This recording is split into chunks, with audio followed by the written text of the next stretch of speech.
Bro, bro, bro, bro, bro. Hey, what's happening, guys? It's Tyler from Valve News Network, and here's why Half-Life 3 will be revealed at E3.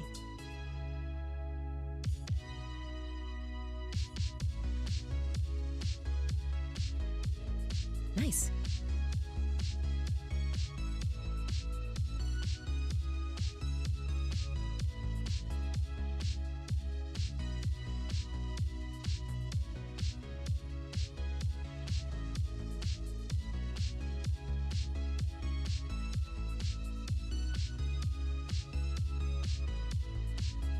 Nice. Congrats on the rebrand. Can't wait to see what comes next for the channel.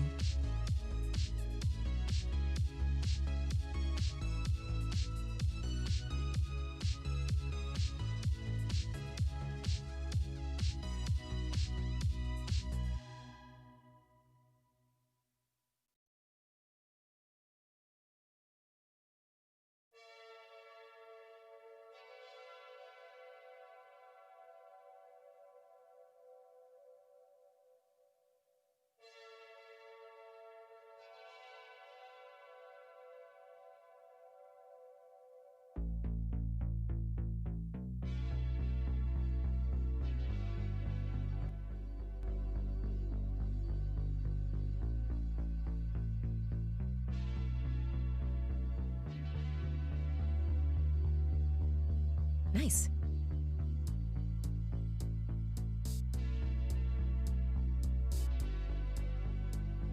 Nice.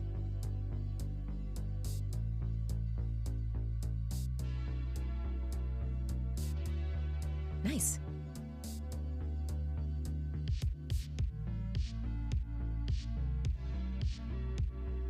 Nice.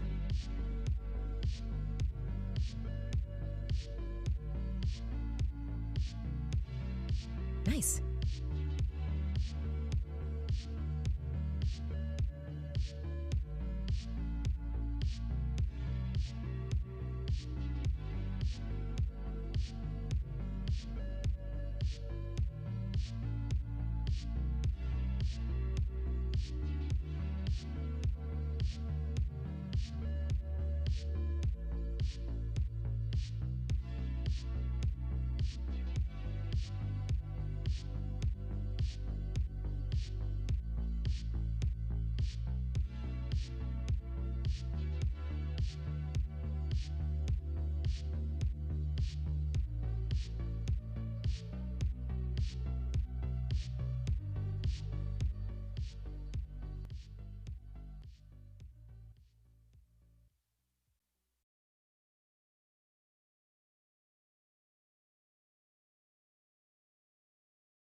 Defeat, to name a few.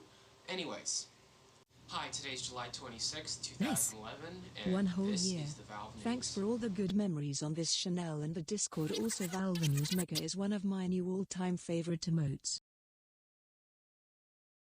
Let's watch something real quick, guys, before we get started. Hi, today's Nice. July 26th, Where were you when 2011. VNN fall? I was at home eating pink cookie when I get pull. VNN is full. No, also thank you for those free Steam keys. Nice. Alright. We're going to be hearing nice a lot today. So I'm going to mute it for a minute so that I can do the Nice. thing.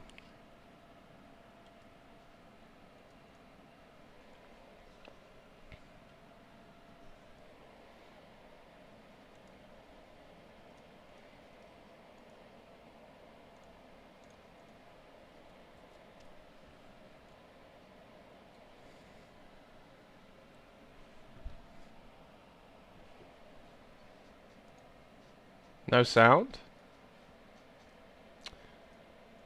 That's weird. I can hear it. Oh, that's strange. Why wouldn't you be able to hear it? It would be that, right?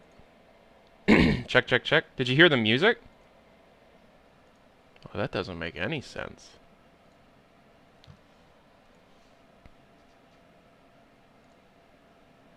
Well, did you hear the music at the top of the stream? Nice. VNN is dead crab rave.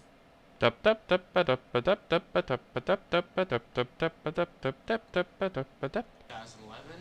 there it is. Alright, that's what I did. Whoops. 11, and this is the Valve News. Hi, today's July 26, 2011, and this is the Valve News. Okay, I know this is my first episode, and I'm going to explain. Every so often, I haven't picked an interval, I will talk about different things happening about Valve. Valve is my favorite game company of all time, responsible for many, many great blockbuster games like Portal, Team Fortress, Nice. Half-Life, Star Left 4 Wars Dead, The Phantom Counter-Strike, Menace was the DayZ, biggest to disappointment name a since few. my son. Anyways, what I will do is every so often talk about something going on, different stories going on, and different things that are new and happening, like mods or custom maps, or just different community things like machinimas. Anyways, enough explaining, I'll show you what a normal episode will look like. Today's top Valve stories include: a person on the Portal 2 Steam forums reported that he had went to the Valve HQ for a school project. Kinda sounds sketchy, I know. Hey, everybody. 10 years. I have been doing Valve News Network for a decade. And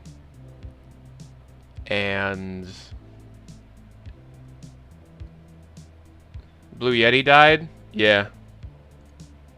I've been doing VNN for a decade. I can't fucking believe it.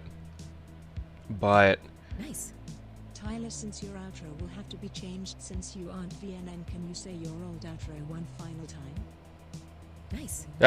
check. Feels like a Tyler McVicker funeral. Yeah, this mic's fine. Stop complaining. So, how's everybody doing? I've been on a prolonged break, for about a little under a month. And in that time, a lot of stuff has happened.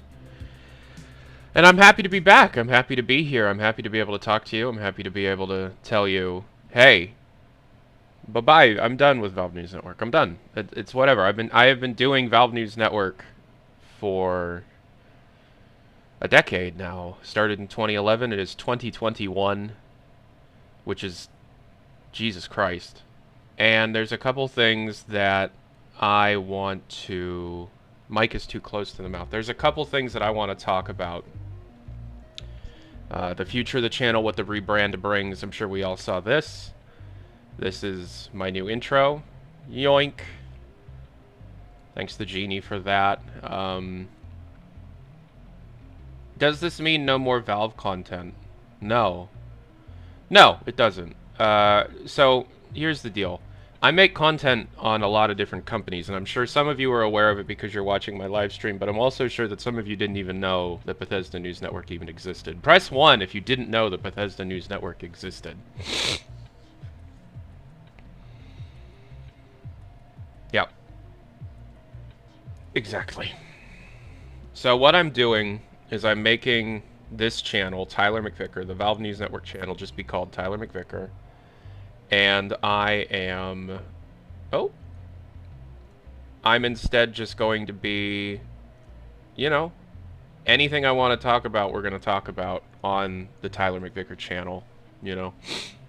Nintendo, Bethesda, Microsoft stuff, all of it, we're going to be talking about on the main channel. So, you know, I have a lot of video ideas. I have a lot of cool stuff that I want to do on all of the topics. But, of course, the big question is, oh, well... does this mean that you're done with Valve news, like Valve content? And obviously not. I have Valve content in the works from before the rebrand went through, and I'm fine with still making Valve content. Just look, I want you to try and think about doing an only really thinking about one thing for 10 years. Do you know what I mean? Like, think about anything for 10 years. It's gonna make you think a bit differently about that thing. You know what I mean? Imagine doing Valve News Network with, Love you, Tyler. yo, thanks, with very few breaks in that 10-year period. And that's my life. That's what happened. That's effectively what I lived through. Because I never gave myself a very long break. I took a big break just this last couple of weeks, and it was the first time I had taken more than a couple of days off from the YouTube game, and yeah, I was happy to do it. I got a couple questions that are kind of dumb. So there's a few things that I want to talk about. Why kill off Valve News Network instead of just using the name Valve News Network for Valve-related videos as part of a Tyler brand? Because I don't want the name anymore. So a lot of the questions that I'm seeing seem to have to do a lot with, well, what about your views, bud? Views? Aren't you worried about your views? No. And to be completely honest, I don't give a shit. No, I don't. I don't care. I have been, yeah, hyper fixated on Valve for a decade. And in that decade, I very rarely allowed myself to play things that weren't Valve related. And that's fine. So, you know, whatever. But let's take some questions about this rebrand. I will tell you that one of the reasons why I decided to go forward with the rebrand was the group of people that I like to call shitheads. The Team Fortress 2 shitheads. Hello, Team Fortress 2 shitheads. I know you're watching.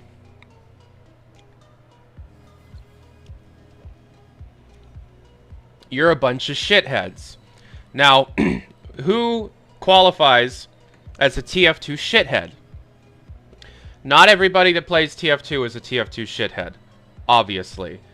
When I say the phrase TF2 shithead, very likely you know exactly what I'm talking about.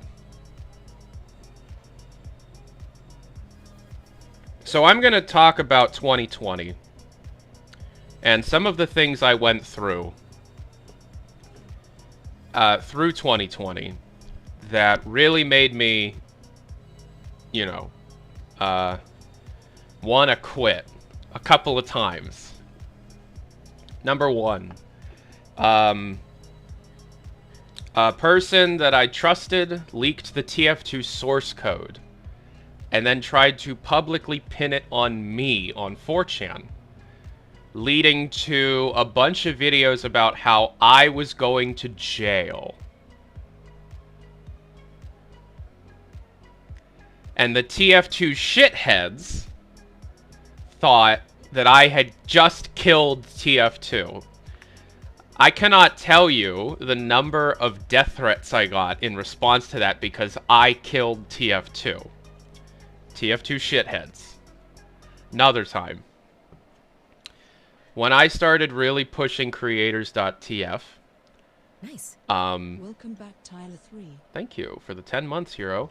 When I started pushing creators.tf a lot, I don't know how it started, but a green text on 4chan started going around about how the lag bots and the hack bots on Team Fortress 2 were actually being operated and owned by me in order to get more people over to creators.tf, because obviously I'm heavily profiting on this non-profit organization.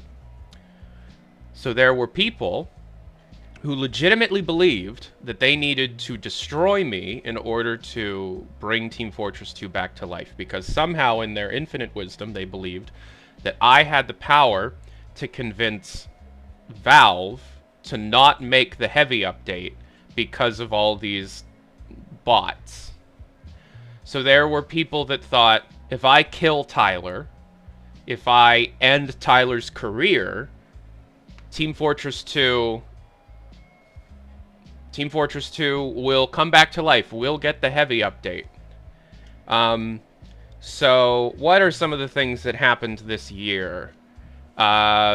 somebody figured out my address and attempted to dox me a couple of times. Someone else figured out the general area in which I lived and sent me a graphic, almost fan fiction-like novel about how they were going to behead me and rape my wife and make my wife kiss my beheaded head and then deliver the beheaded head to Valve as like, okay, now we can have the heavy update. The bad man's gone. There was another guy that hacked into my computer, stole my entire savings account, which I never got back in full, by the way. And then deleted every file on my computer that existed before 2015. Because they wanted to end my career, thinking that TF2 would come back if I stopped being Valve News Network. And then there's all the people that, in the midst of Creators.tf, were just trying to tell me how to do my job. Like, oh, do you deserve to be on Creators.tf? So this is a message to all the TF2 shitheads. You don't deserve Valve, you fucking shitheads. Cheers. Nice. So that's one of the reasons why. Loving the aesthetic of the rebrand. So that's one of the reasons why I wanted to rebrand. I don't give a shit about you 9 times out of 10. You can ask around. I'm fairly approachable, or at least I was before the death threats and all that came on, and then I had to kind of make it a little harder to contact me. But just ask anybody that I communicate with on a frequent basis. I'm really nice. I'm really, really, really nice. Like, I'm just like, I don't like being mean. I don't like being a bad guy. But,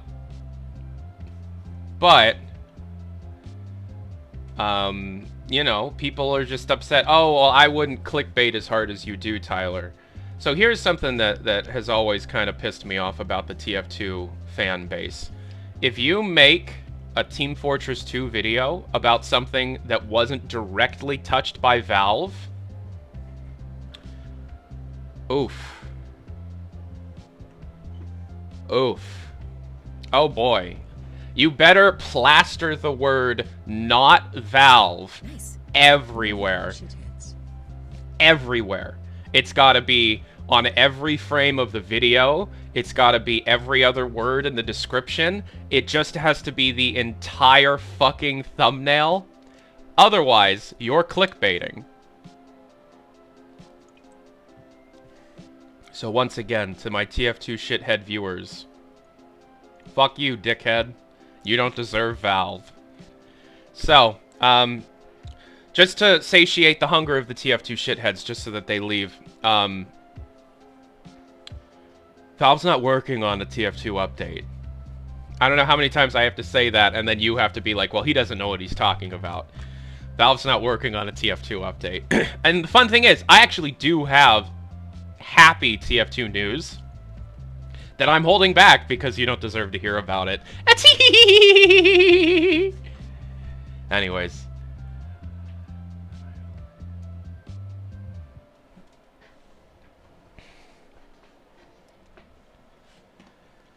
Another thing. After Half-Life Alyx came out, it kind of felt like an end of an era.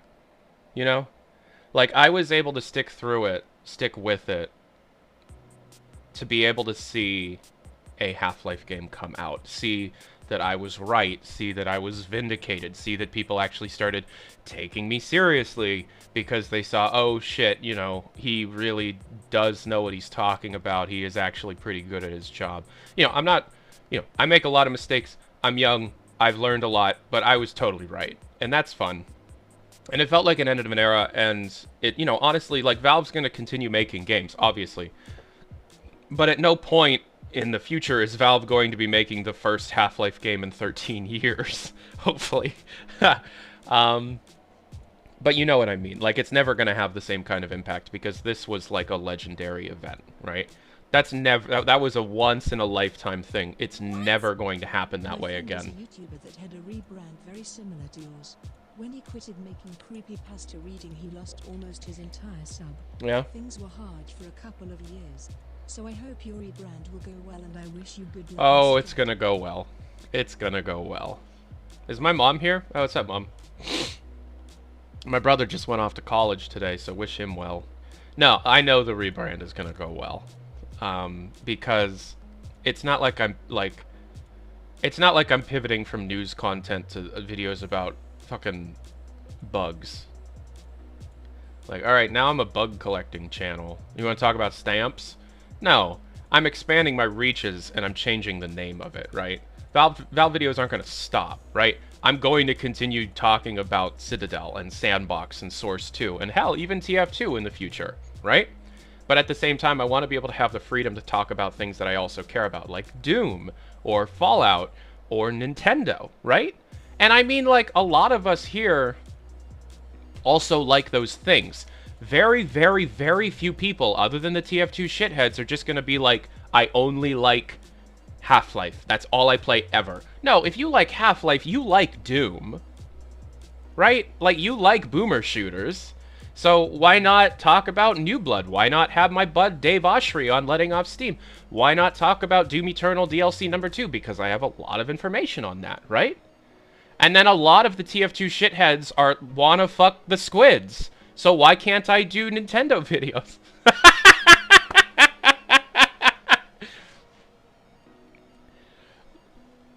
I'm not wrong. I know you. But in all seriousness, like, all of you would be interested in GigaLeak reporting.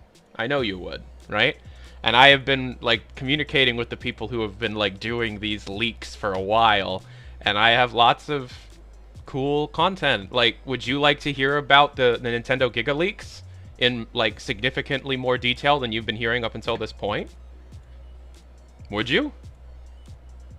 Yeah, I thought so. So, I understand that when you say stuff like, hey, my friends changed content, and I'm worried for you because I care about you, and he lost all... I understand that you're not telling me that to try and, like, dissuade me or anything. You're just trying to make sure that I maybe understand the circumstances I'm getting into, because you care about me and you care about the channel, and I appreciate that. But I have been thinking about this rebrand for years. 4 years. And if you remember, I tried it once before, but I didn't go all the way. And then I heard that Half-Life Alyx was happening, and I was like, you know what? After Half-Life Alyx is the perfect time to be able to do that rebrand. I'm going to be Valve News Network until Half-Life Alyx, and then a little bit after, and then we'll move on from there. Right? So...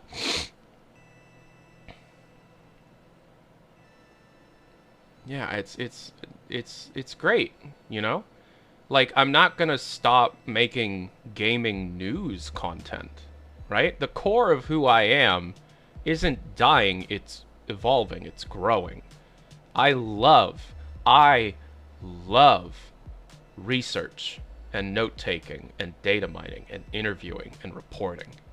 I live for that. Nothing makes me happier, other than Electra, when somebody comes to me with a scoop and it turns out to be truthful. I'm not stopping with that. It's not like, you know, I'm gonna just rebrand and become a Let's Play channel. No. But I'd like to be able to have the freedom to report on things that aren't just Valve. Do you know what I mean? So it's like, you know, and plus, like, there are games out there that no one else is really giving a whole lot of attention to, that I have the audience to kind of drive some attention to. Big example of that is Deathloop. Thanks for the 3 months. Deathloop by Arcane Software. I'm so excited for Deathloop. And I want to do Deathloop reporting. And I know that some of you aren't going to watch it because, oh, I don't care about that game. But I also know that there's a lot of people that just watch because they like the kind of content that I produce, and I might be able to, you know, sell a couple copies of Deathloop and maybe get an interview with Harvey Smith or something, you know? Looking forward to the rebrand, Tyler. Thank you, Dog Best Fluffs. of luck to you. I hope the missed out on a Vive edit made you smile. It did. It made me laugh, and I showed it to Electra, and she laughed. Thank you very much for that. But you get what I mean, right? Like, I like games that aren't Valve, right? And I like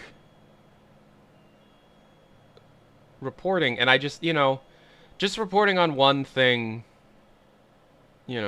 So the way I want to do this is for every Valve video, there's 2 non-Valve videos. That's how I want to go forward with this. And yeah, I'm going to lose some subscribers, whatever, but because I'm going to gain way more. Like, I'm literally working on a Pokemon Diamond and Pearl remake report right now. That might cause the TF2 shitheads to leave, but I'm definitely going to get new viewers.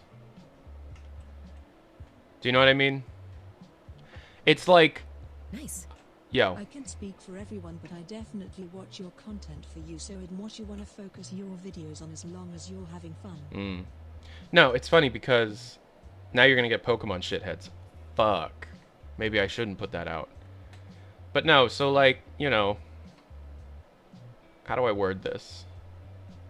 Does that mean more videos? Yeah. Yes. Yes, it does. No, but it's funny because, like, I feel like I've hit a wall when it comes to growth with Valve content, right? Like, subscriber growth slowed down significantly. I have watched you for a while, and this seems like a good plan. I hope for the best. Good luck. Thank you.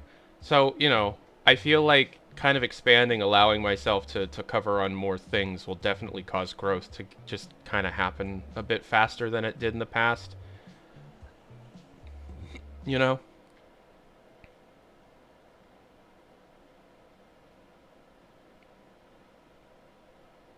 Don't burn yourself out. Oh, I'm not going anywhere near as hard as I have in the past, no. Yeah, you're looking at maybe 1 or 2 videos a week. But at the same time, it's like, it's fine. Like, I'm not going to be trying to, like, pump out daily uploads or anything like that. I'd like to take my time a bit and put real good effort into a report. So once or twice a week is what you're going to get. And if you don't like that, I'm sorry. But, I'm one guy who can't afford a full-time editor yet, so... Coldplay News Network? Yeah, why not? Like, if, Coldplay's about to put out, or at least about to announce a new album, Everything Known About Music of the Spheres, Coldplay LP9. Is the outro going anywhere? I'm having the guy that made the original outro to make me a new one.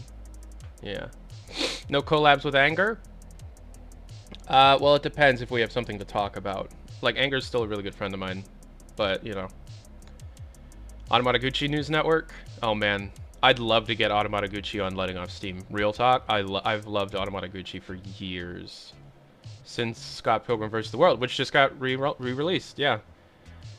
Tyler, your format is great and would work with any leaked content. Exactly. Exactly.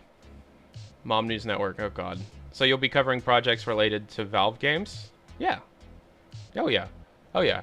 Like, just because I'm expanding doesn't mean I'm not still interested in doing cool Valve reports. If there's a cool Valve community project out there that isn't run by a bunch of shitbag teenagers, yeah, I'm gonna report on it. Yeah, I'll give you a video.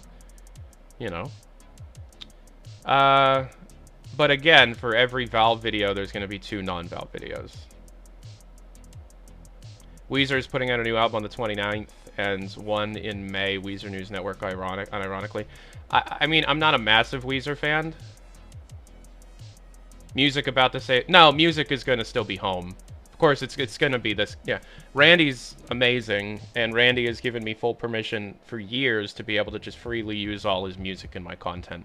Randy is super generous about that kind of stuff, and Randy and I, a while back, was working on a new bootleg mixtape called Info Player Jams, where we were going to release it on cassette and donate the earnings to... well, it was going to go to a bail fund, but it'll go to charity of some sort. So, yeah. Randy's amazing. I'm never going to not use Holmes' music. A lot of people use Holmes' music. Like, I hear Holmes' music in Anita's streams or Summoning Salt's videos, or not Summoning Salt. Wait, maybe it's Summoning Salt, the guy that does, like, the speedrun history videos. He uses Holmes' music, but they always use, like, the stuff from the albums. I seem to be the only one that likes the stuff from his old Tumblr. Back in 3rd grade, I drew a picture of my teacher's boobs. What happened with Open Fortress? So Open Fortress there are people on the Open Fortress team that I would quantify as TF2 shitheads. Not everybody, but there are TF2 shitheads on that team. And people got mad because I was warning them that their flagrant misuse of the TF2 source code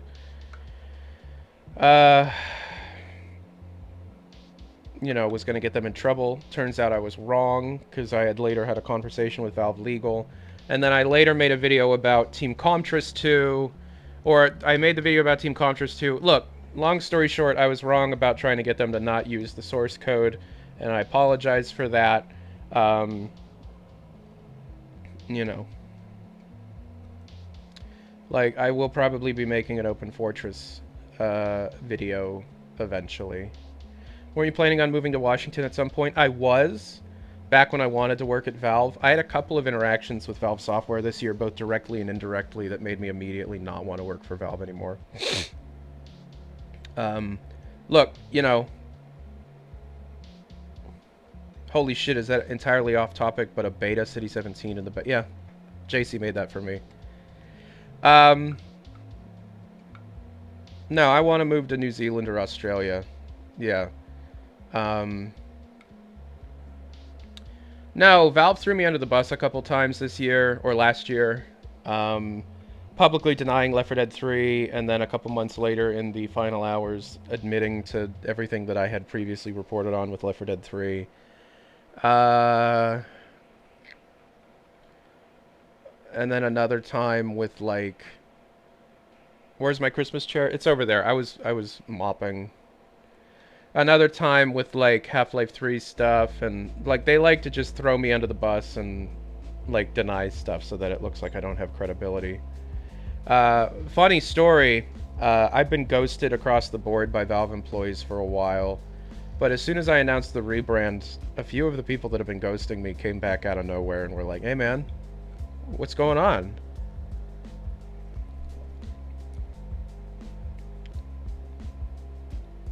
So it's funny. What about moving to Canada? Yeah, I'd be anywhere but here. I fucking hate it in America. Like, America just seems to be getting worse and worse, and I want to move to a place that actually gives a shit about its working class citizens.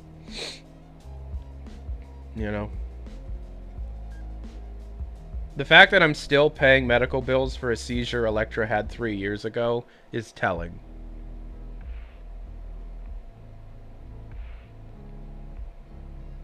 Oh yeah, and that's another thing. If I want to say something political like that, like, you know, if you're still a Trump supporter following the Capitol insurrection, I want you off my channel now. Fuck you. Like, I subscribe for Valve News. Well, guess what? You're subscribed for Tyler McVicker right now, dickhead. So you can leave.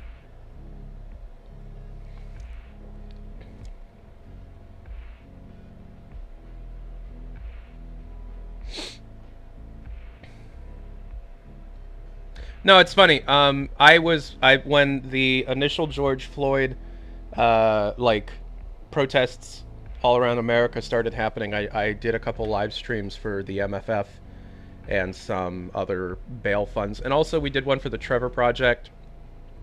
We raised a couple $1,000s for charity.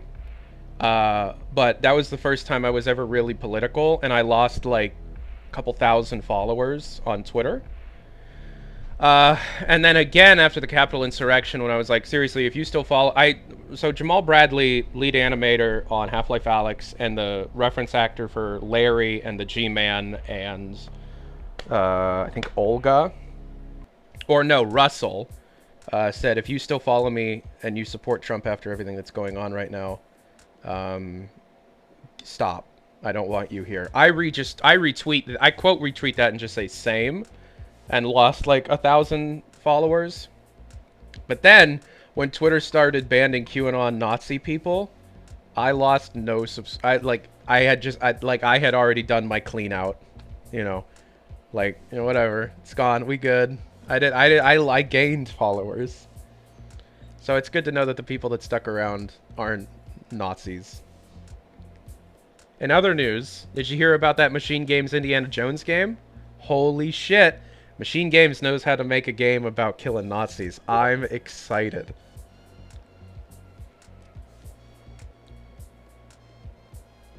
No, yeah, I'm gonna be replaying the Wolfenstein trilogy, Nice. the Machine Games I'm one. excited for you. I hope you enjoy being more of yourself. Thank you. Thank you.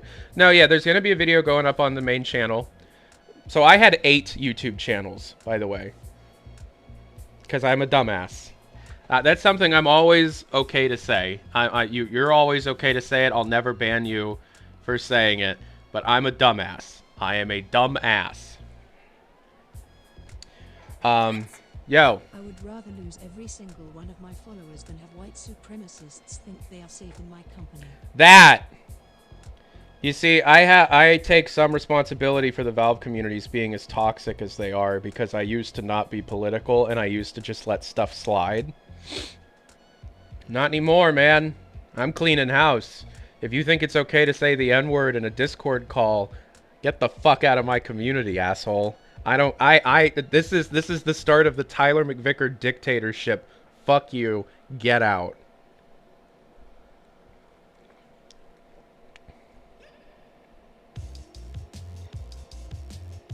So, at the same time, does anybody want to hear about Team Fortress 2 news? I'll tell you my Team Fortress 2 news, if you behave.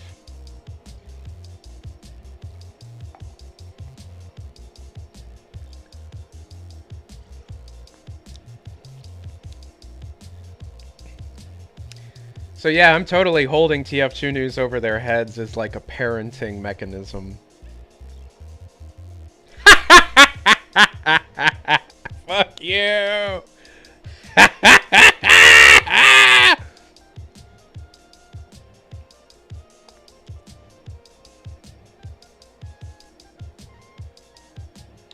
Alright, oh yeah, Doom Hat. Boomer Juice. So there's a couple things that... So, yeah, we're combining the 8 channels that I had into 2. Bye, Mom. I hope you're okay with Sean leaving.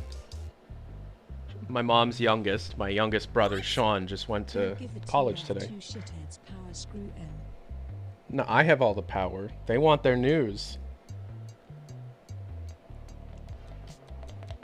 The hog energy is radiating right now. Yes, but I'm a leftist boomer, so... I like video games and black people. I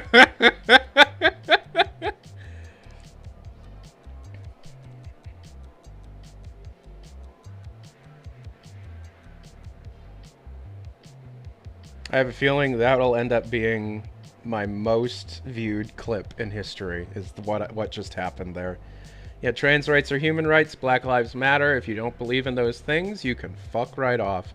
I don't want to just turn this whole thing into politics. That's not the point. But I had 8 channels. I'm combining them all into 2. Tyler McVicker and Tyler McVicker Extra. Tyler McVicker, the main channel, will be a bunch of all the reporting, all the reviews, reports, history lessons, all the normal content that you know from me. Like, you know, TF2 stuff. You just moved to Germany, I'll buy you a beer. Also, I love you, Tyler. Been watching since late 2014. Fuck yeah. I was 15 at the time and now I am turning... Fuck yeah, dude! English ist mein Lieblingsfach.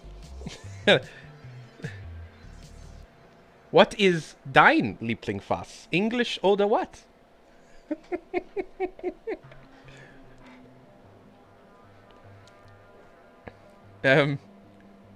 What? You just said English is my favorite barrel? Dang it. Lieblingsfach? Lieblingsfach? Lieblingsfach. Lieblingsfach. Yeah. English ist mein Lieblingsfach.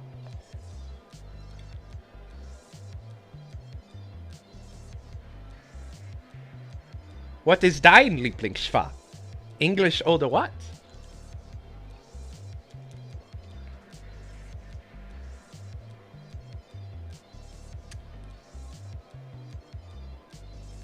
There are 2 letters at the end you ought to pronounce. Electra's learning German. Please stop, you're scaring me. Sorry.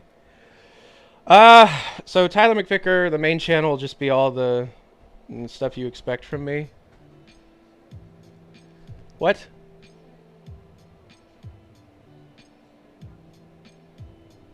You're so quiet. Celia's coming over? Okay, whatever. Just, she can't sleep here. Alright, whatever. That's fine.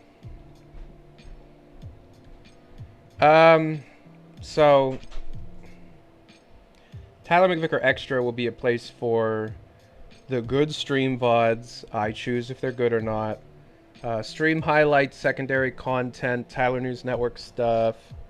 Lots of... Anything that isn't the main reporting goes on to Tyler McVicker Extra, and that's it. No new channels, just old channels, and only 2 of them.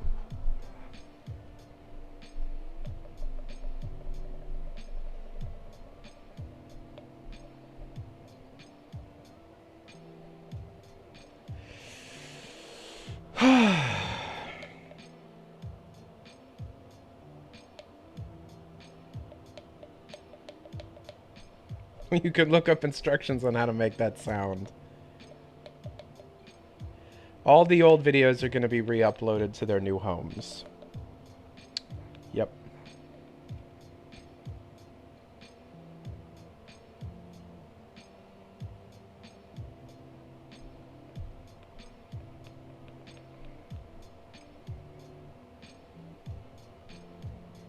What do you think about reporting on indie games and indie companies? If I'm interested in the game, I'm down. Yeah. You look comfortable. I've lost 45 pounds in the last year and a half. My sub feed isn't ready. No, I'm not going to upload them all at once. I'm going to upload them as if they're content. So, once or twice a week. Will letting off Steam and Valve Catch-Up stay around? Letting off Steam will, yes. Valve Catch-Up, no. We might be doing a new show, Game Catch-Up or something. Loch Ness. Will you have the idea of making playlists for Valve News and other categories you may find? Yo, Step HD, thank you for the Tier 1 sub. I don't know how I'm going to organize the playlists yet. I've been thinking a lot about it. Tyler McVicker archive channel is getting shut down because Restorm. I want Restorm to get ad revenue, and that channel will never get partnered. So we're going to use a partnered channel to use the bot Restorm's uploading bot on, so he can make more money than just the money I pay him month to month. Any other types of games you're considering reporting on aside from stuff from Nintendo and Bethesda? Yes, Obsidian. I have a big ol' report on the Outer Worlds next DLC. I have like literally everything from it, and I want to do a big Outer Worlds DLC 2 Minoran Eridanos video, because I have like all the levels like available to be played right now because they accidentally leaked them. Gonna be doing a lot of Back 4 Blood reporting, so Turtle Rock Studios stuff. Gonna be doing a lot of Face Punch stuff, like especially Sandbox. Gary Newman already agreed to do stuff with me, so that's gonna be great. Procedural CSGO map. No, I saw that. Yeah, go subscribe to Game Follower. Yeah, and I'm also gonna be promoting other channels. It's like this. Like, if there's a video that I want to make, but somebody else has made it really well, then I'll make like just go watch their content. Go subscribe to Game Follower. Like, come on. Yeah, Gary. Anything with Danny O'Dwyer? Well, him and I are cool, but I mean, he's been working on Hades stuff lately. I don't know. Are you under NDA by Gary Newman? Not yet. I will be if he gives me a Sandbox copy. What are some non-gaming things you want to report on? Well, I'd love to report on Coldplay. And I know that sounds meme as fuck, but that's what I'd like to do. What about a channel? What about the chat channel? It's going to be consolidated into the Tyler McVicker Extra. Have I met Gabe Newell? Twice. Tell me about your record collection. That's going to be a Tyler McVicker Extra video. I'm building a little studio in the other room. You going to do anything on Monolith Productions? They're kind of important if you cover boomer shooters.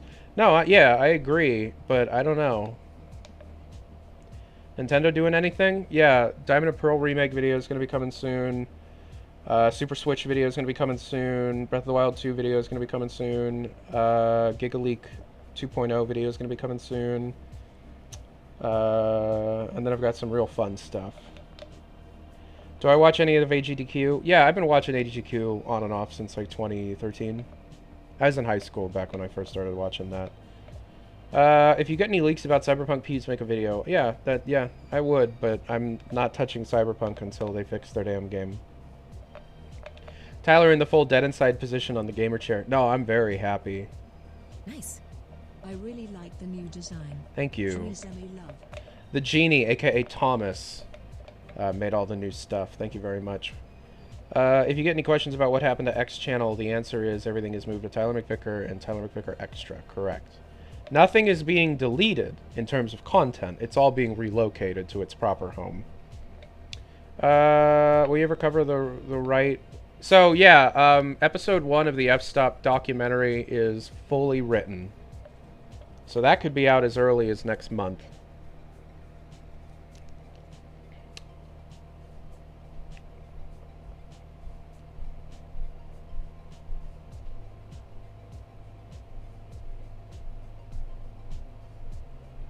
Quick question about the Super Switch. Worth waiting for it, or you should wait for it?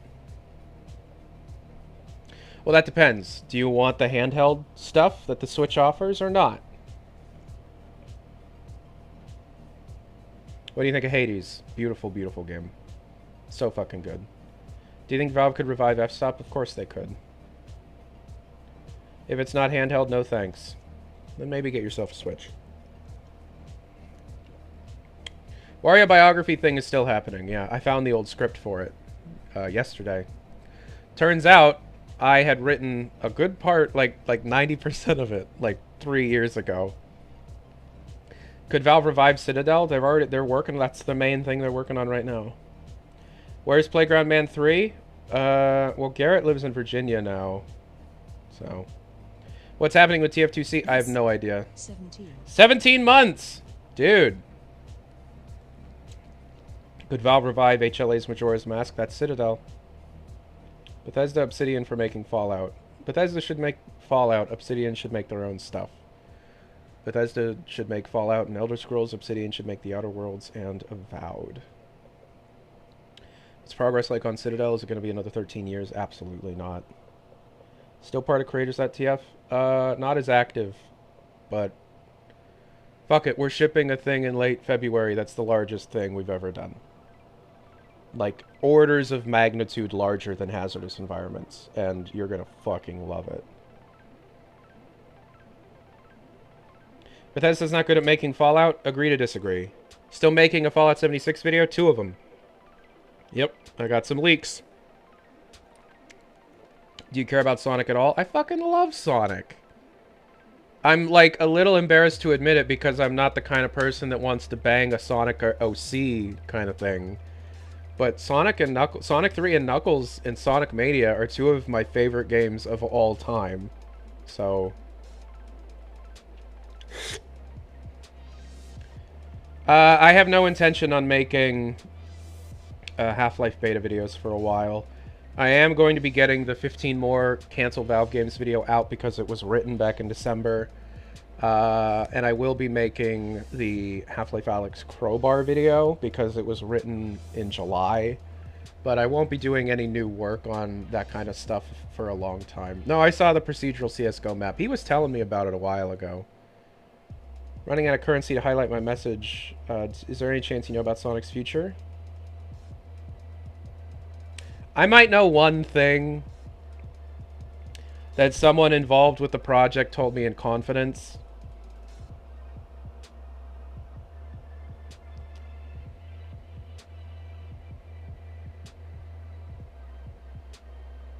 I'm very happy with what they're going to be doing. Unrelated, I'm way more of a 2D Sonic fan than a 3D Sonic fan.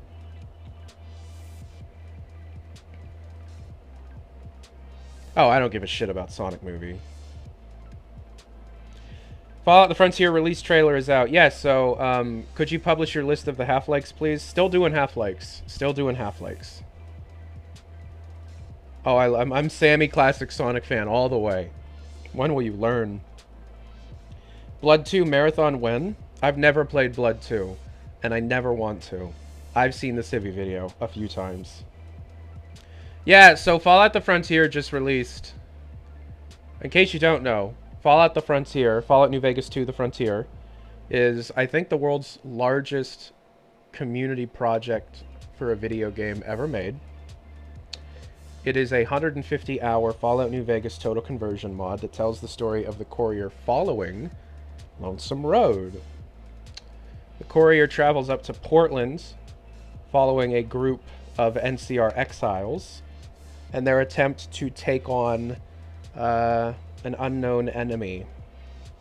I've been playing it for a month, and I am only almost done with one of the 3 35-hour main quest lines. There are 3 main quest lines, dozens of side quests, 9 amazing companions, all with their own quest lines. And yeah, the public release is now. I'm going to be making videos on that probably starting Monday. I'm going to give them a couple days following release to iron out the bugs. But it's fully released for free on Steam. They're releasing it on Steam. And being somebody that has played all of Fallout 1 and 2, Fallout 3 numerous times, Fallout New Vegas for thousands of hours, and I like 76, with all of that, this has some of the best Fallout content I have ever played. Period. Period.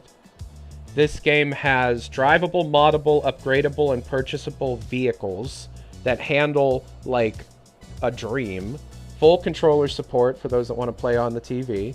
Fully compatible with Tales of Two Wastelands, so you can have a character that explores the Capital Wasteland, then the Mojave, then the Mojave DLCs, then the Frontier, hundreds of new weapons, tens of thousands of new lines of dialogue.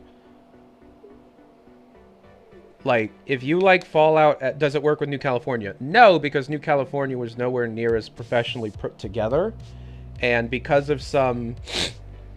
Excuse me, I'm about to sneeze. Because of some very juvenile or, I don't know the word, like, you know, amateur decisions, it's not compatible with anything. It replaces way too much from the base game. So if you're at all interested in Fallout New Vegas, in a sequel to Fallout New Vegas, I'm positive this is just as good as if Obsidian were to make a Fallout New Vegas 2. It's so fucking good. It's so... Like, it's a community mod, yeah. You won't remember that 15 hours in. Like, it's just... It's so Just go play the Frontier. It's so fucking good. It is so fucking good.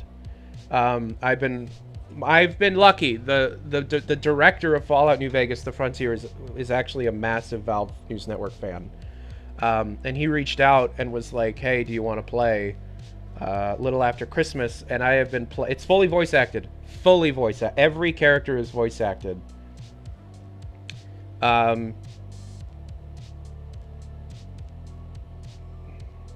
Just go play it. So I've been playing the game this whole time in the developer Discord chat, screen sharing with the developers for like a month. And that's been so much fun. We're going to be having the developers on letting off steam. I'm going to be doing a general overview explanation video as to what the mod is, spoiler free. And then I'll give it like a week or two to let people play, and then I'll put out a full review with spoilers. But I will be streaming my Crusaders run, which is one of the main quest lines that I didn't get to play. But I love Fallout. I fucking love Fallout. And it's called Fallout New Vegas, The Frontier. And it's incredible. It is so fucking good. I wonder if I can get Thomas on stream. Tom is the director of the game. He might be watching right now, actually. Oh, they go live in 3 minutes. Is there like a... Oh, wow. Yeah, people are going nuts in Gen Chat in the New Vegas 2 Discord. Do you have any info on Halo Infinite? I don't really like Halo very much. Yeah. Oh, it's out. Yeah, guys, this is some real shit.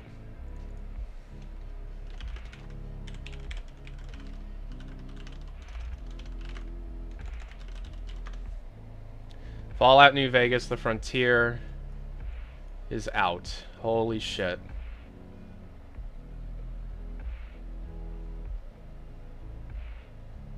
Seriously, I've been playing it for a very long time. I'm gonna bring the director of the game into stream. Give me a second.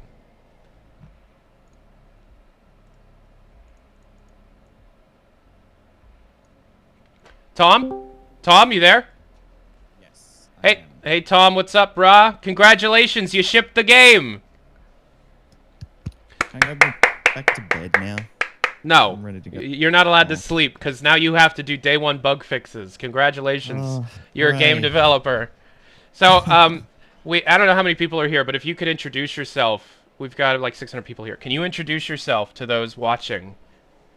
Hi, I'm Tom, otherwise known as TG Spy. I'm project lead for The Frontier, and I'm super happy to announce that we've officially released. After 7 years in development, I sure hope the wait's been worth it. Yeah. So, what is Fallout New Vegas: The Frontier, Tom? It is, in essence, a new Fallout game from modders. It is a gigantic new DLC-sized mod set in Portland, Oregon, that features the story of the Courier. You have 3 unique main quest lines to play, with each a distinctive playstyle, as well as hundreds of hours of side content and other characters to explore, a world space on the scale of Fallout 3, hundreds of interiors, hundreds of new weapons, armors, pieces of content.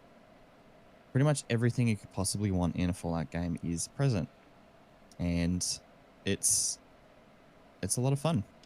You're selling yourself. You keep calling it a DLC sized thing. It's not a DLC sized thing. It's a game sized thing.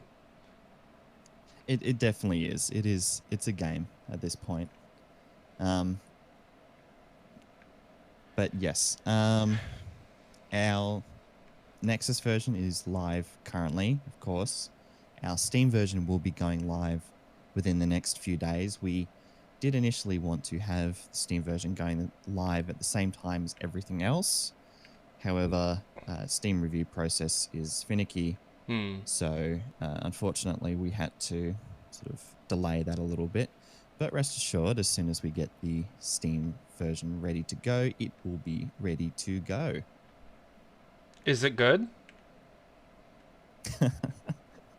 Yeah, I'd say it's good. That's pretty good. But I might be a little biased. I'm not.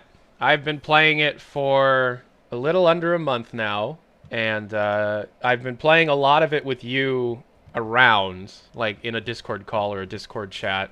And I have shit on things in the game. It's not a perfect game. That's impossible. But it's better than 3. It's so much better than Fallout 3.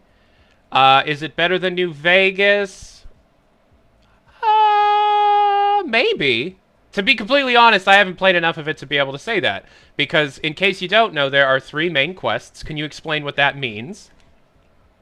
Yes. So each major faction has a unique way to play the game, essentially. So the NCR has about 30 to 35 hour long linear main quest that's a little combat focused, and it's full of great cutscenes and set pieces and all that.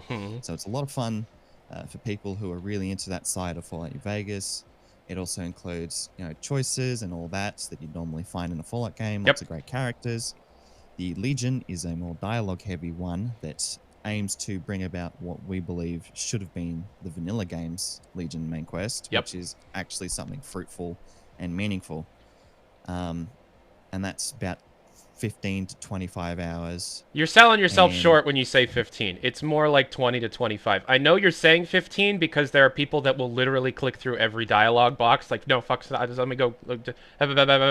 It's 20 to 25 hours if you actually listen to these fucking people talk.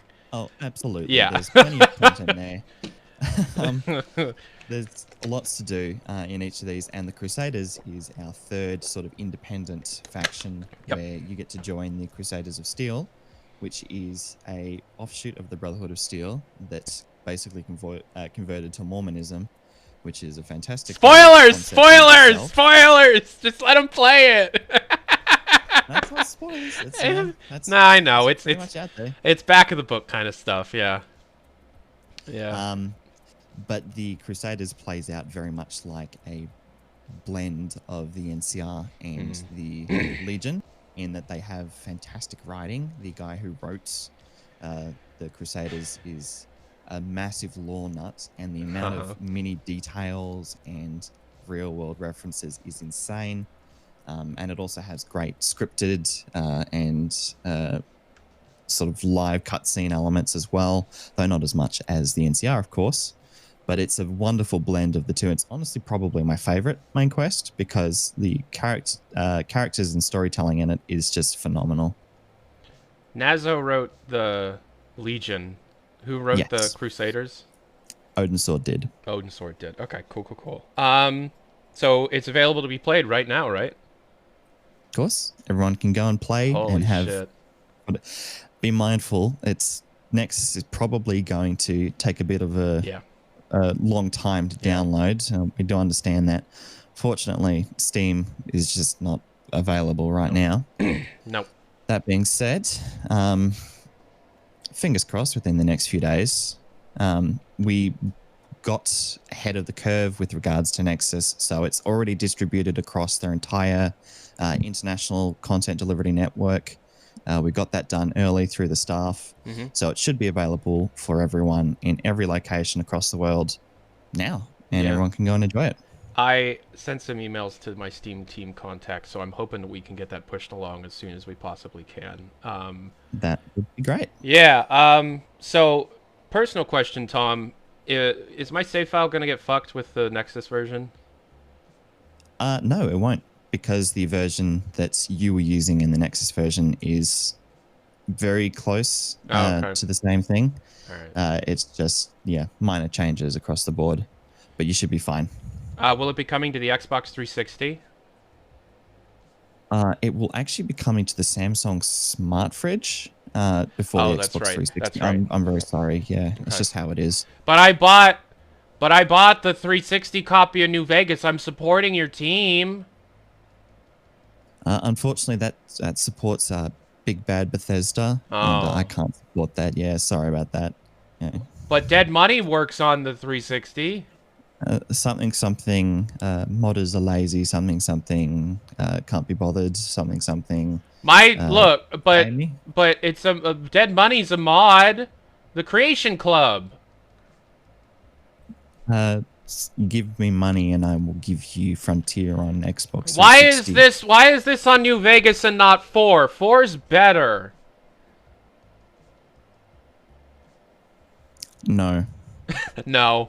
No. No. I'm just reading through your chat at the same time as well. Cease and desist from Bethesda for uploading a Bethesda mod on Steam. No. Bethesda's sort of unofficial stance on it is that they do not care. It's the same sort of deal. Enderal and Nerem were in the same boat as us. We're just the first Fallout mod to actively be on Steam. As long as you're not making money off of their content, it doesn't really matter. And where can I donate to support the team? You can check our website, but we may have removed our donation links, and our website may be getting mildly DDoSed at the moment with the amount of traffic. We did have a Patreon, but we closed it down after we made $3,000 worth of donations to a few charities shortly before release. We don't really have a use for the money, so we just donated it. Are you Australian? Yeah, I am. Can I live with you? I mean, yeah, but the rent's a bit pricey, mate. You got super Australian there for a minute. Yeah. I mean, yeah. That's not a knife. That's a knife. It's a knife. G'day. G'day, mate. I want to be Australian. I hate being American so bad. So, guys, this is what I've been dealing with like the last 3 weeks is Tyler saying, Tom, can I please come and live in Australia? Please, pretty please. Yeah. And I'm like, Tyler, please. No, it's funny. I've spent the majority of my most of my break was spent with this Australian fuckhead, and it's been a good time. Tom, you're a good friend. I hope you're having a fun time with this release. I am very much having a good fun time. It's been sort of a crazy 24 hours. I'll admit the last sort of 24 hours getting the release ready has been crazy. We were literally pushing down to the last 2 or 3 hours, just trying to get the last few things in. How many there's 9 companions. 3 are not Legion specific, but like specific, faction specific. That's the word. That's what I'm looking for. Yes, there's a few faction specific NPCs, companions rather. But for the most part, they can all be pretty much found available whenever. Who is your favorite companion? Oh, that's actually a really good question. Do you know mine? Probably. I think yours is. I think I know who yours is. Yeah, it's the one that I'd rather not spoil because the reveal, like when you pushed me into that area to find that companion, it was one of those moments where I was like, what the hell did you guys make? What the fuck? Yeah. At some point, we just sort of lost track of what we made, and then we realized, oh, fuck, cool. How long was this game in development? So officially, it's been in development since about 2014, 2013, but it was very early stages back then. For all intents and purposes, all of our development took place within the last 4 or 5 years. Specifically, the last 3 years is when we got pretty much all of our weapons, the entire Legion main quest, the entire Crusaders main quest, and 90% of our side quests done in the last 3 years. How did you do that, man? What the fuck? It's, at least for me, it's not even me that put in the most work. People like Nazo wrote 2/3 of the content in this mod. Yeah, Nazo, what the fuck, dude? How'd you do it? I have genuinely no idea, but the man's pretty good at what he does. No, he is. He's kind of a goofball when you talk to him. He likes to sing a lot when he's in voice chat, but my god, this man's a genius. So as you can see, I have launched Fallout New Vegas: The Frontier on my desktop here. I don't know if I'm comfortable loading the save that I'm at, because I am at the point of no... Oh, wait, no, I'm not. I have to talk to Blackthorn to get to the point of no return. Would it be cool if I just walk around the world space? Cool, cool, cool. I mean, the mod's available. Go nuts. Yeah, I don't want to ruin the NCR main quest line too much, but I'm sitting in Blackthorn's office about to start Chapter 5, which is what Phobos wanted me to finish it last night, but I kind of got a bit zonked and I went right to bed. So, so Tom, what's your favorite side quest in the game? Oh, that's a really good question. Shit. I actually am not sure because there's so many great side quests that I couldn't even begin to tell you which one's my actual favorite. Yeah.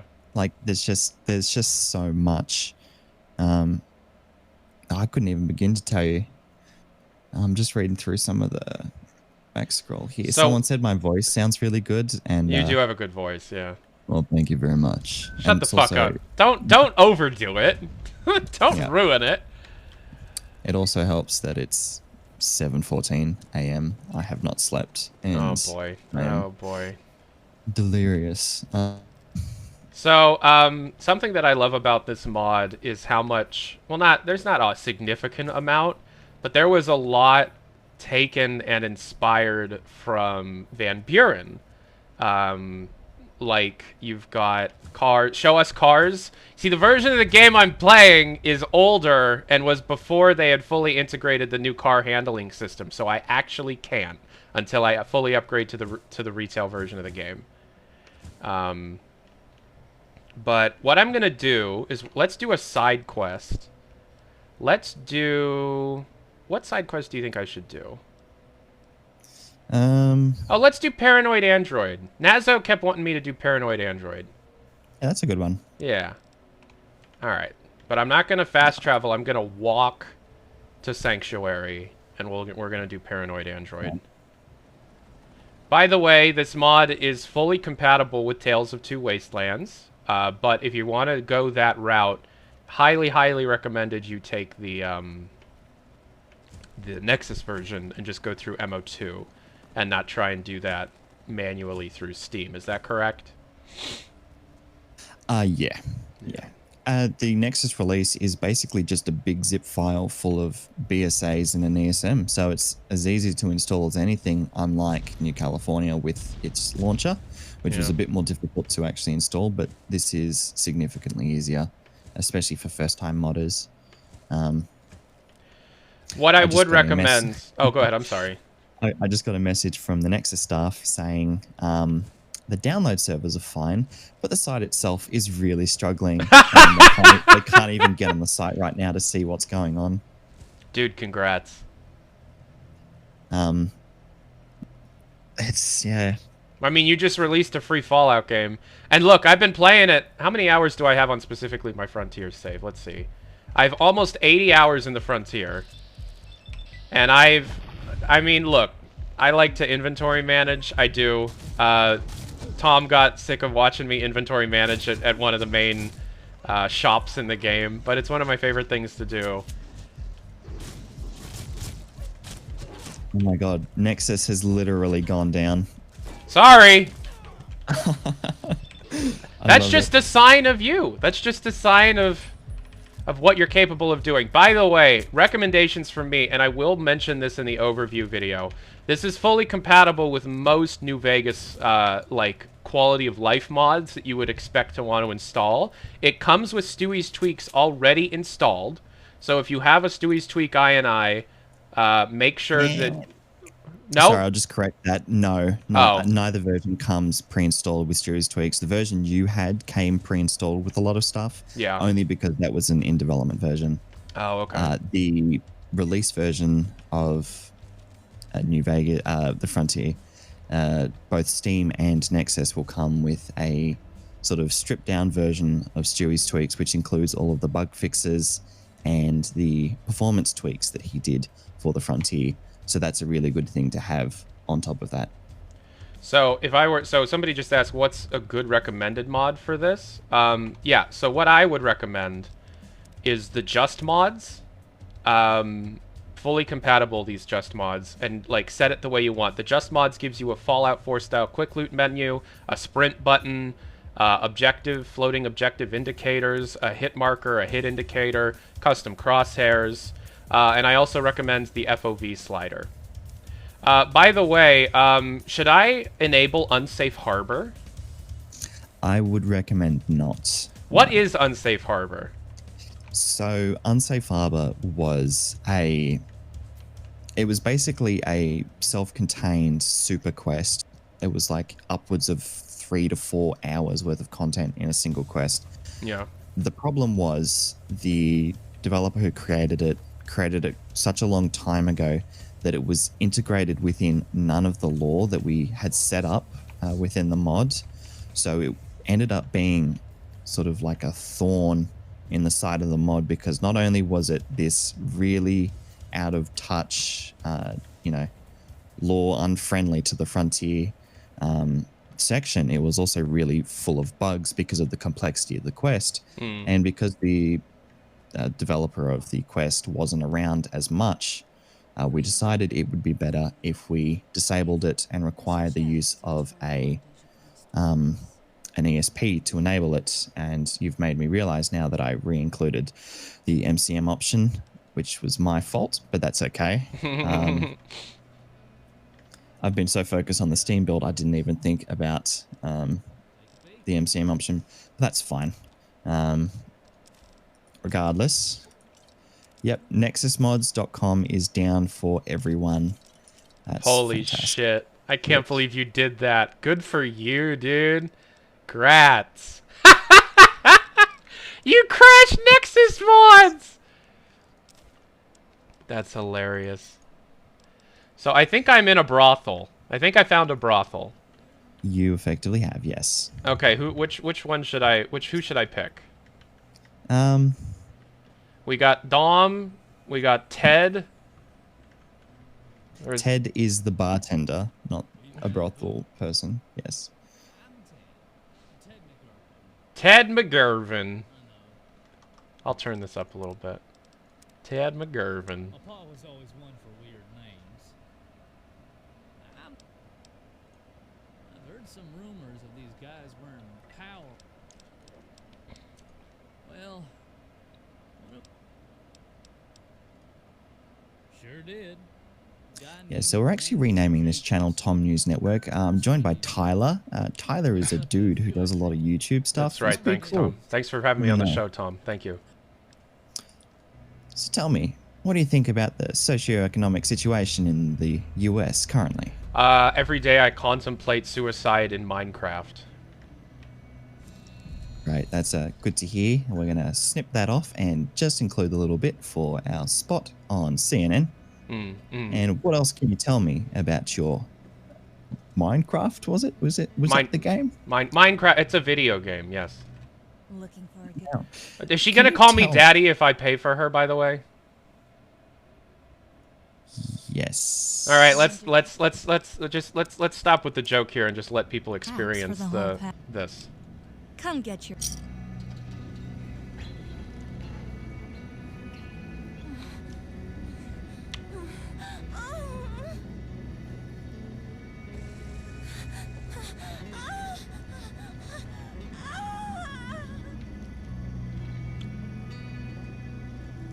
I am well rested.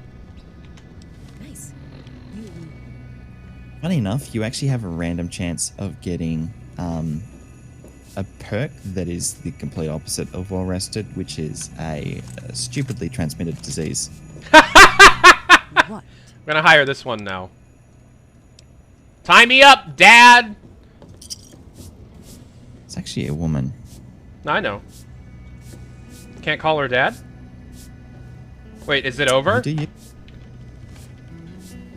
Yeah. Yee. Yee. I think she does actually have custom moan lines.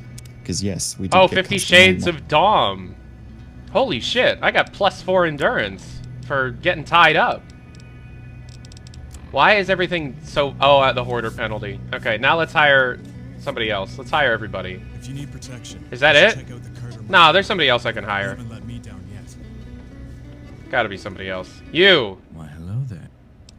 For simple love, man. I know it seems like... I'll take the full experience. Does he moan? Damn I it! don't think... 50 Shades of Dom, Jersey's debate. Fuck yeah. Let's do our quest.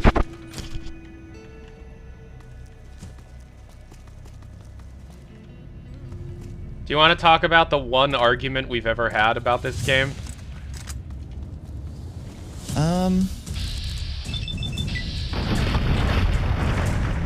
What did we argue about? Remember when I found the boobies and I was like, you can't. Oh, yes. Tyler was very upset because he's never seen boobies in his entire life, and he was like, "Wow, why am I seeing this for the first ever time? This is very upsetting." So we removed the boobies and replaced them with big pee-pee.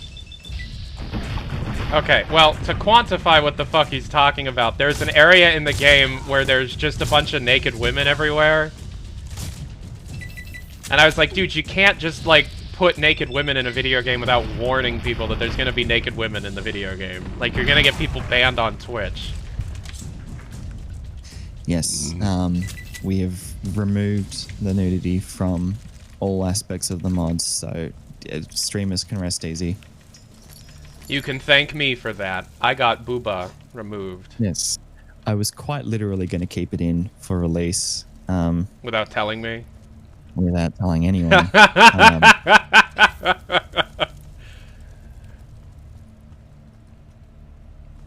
So is this game better than Fallout New Vegas? I don't think this game is Fallout New Vegas. It shouldn't be compared to That's Fallout not New what I Vegas. asked. Is it better than Fallout New Vegas? Well, look, see, Tyler, the real issue here is that the economy is just not doing well enough to support these kinds of arguments. You and your weird Australian socialism. You must be high if you think Australia is socialist, because it is definitely not. That's what a socialist would say. Regardless, I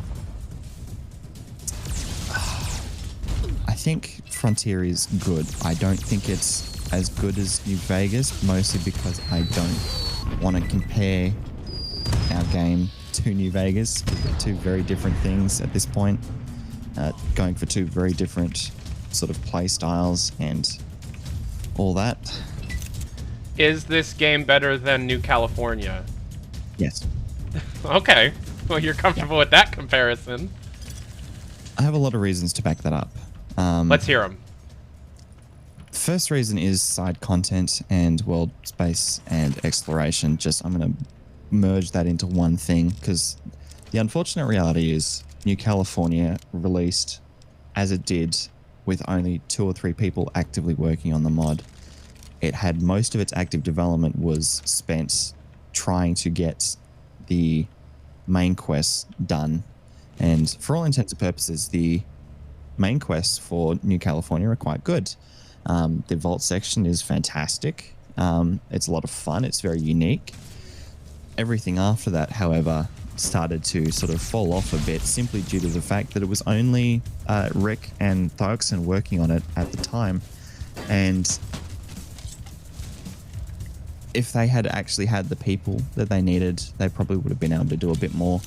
But what they really needed was someone to work on this kind of stuff years in advance, which they didn't, unfortunately. Second reason is I believe our writing is a little bit more mature and a little less reliant on sort of the fan fiction-y storytelling methods that New Cali relies on a little bit. Because there are certainly some sections of New California that people were less than happy for, which is totally understandable. And I am getting literally 30 pings a second on Discord, and it's kind of driving me crazy. Why are you getting so many pings? I don't know. Is it because you crashed Nexus? I've had 4 people tell me that I've crashed Nexus at this point, and it's great. Yes. Look, New California was good for what it was, but what New California really just needed at the end of the day was more time and more people, just as a general note. But it didn't have that, which is unfortunate, because it would have been fantastic if they had, you know, been able to deliver on the promise. I did a very small amount of work for New California. However, due to my personal, I won't get into it, but I wasn't quite happy working on New California. Their lack of NVSE was also a major concern for me, since we that's New Vegas script extender. It Yes. allows you to do more as a modder. Yeah. Correct. We relied on that quite a lot, and not being able to use it at all is quite a difference.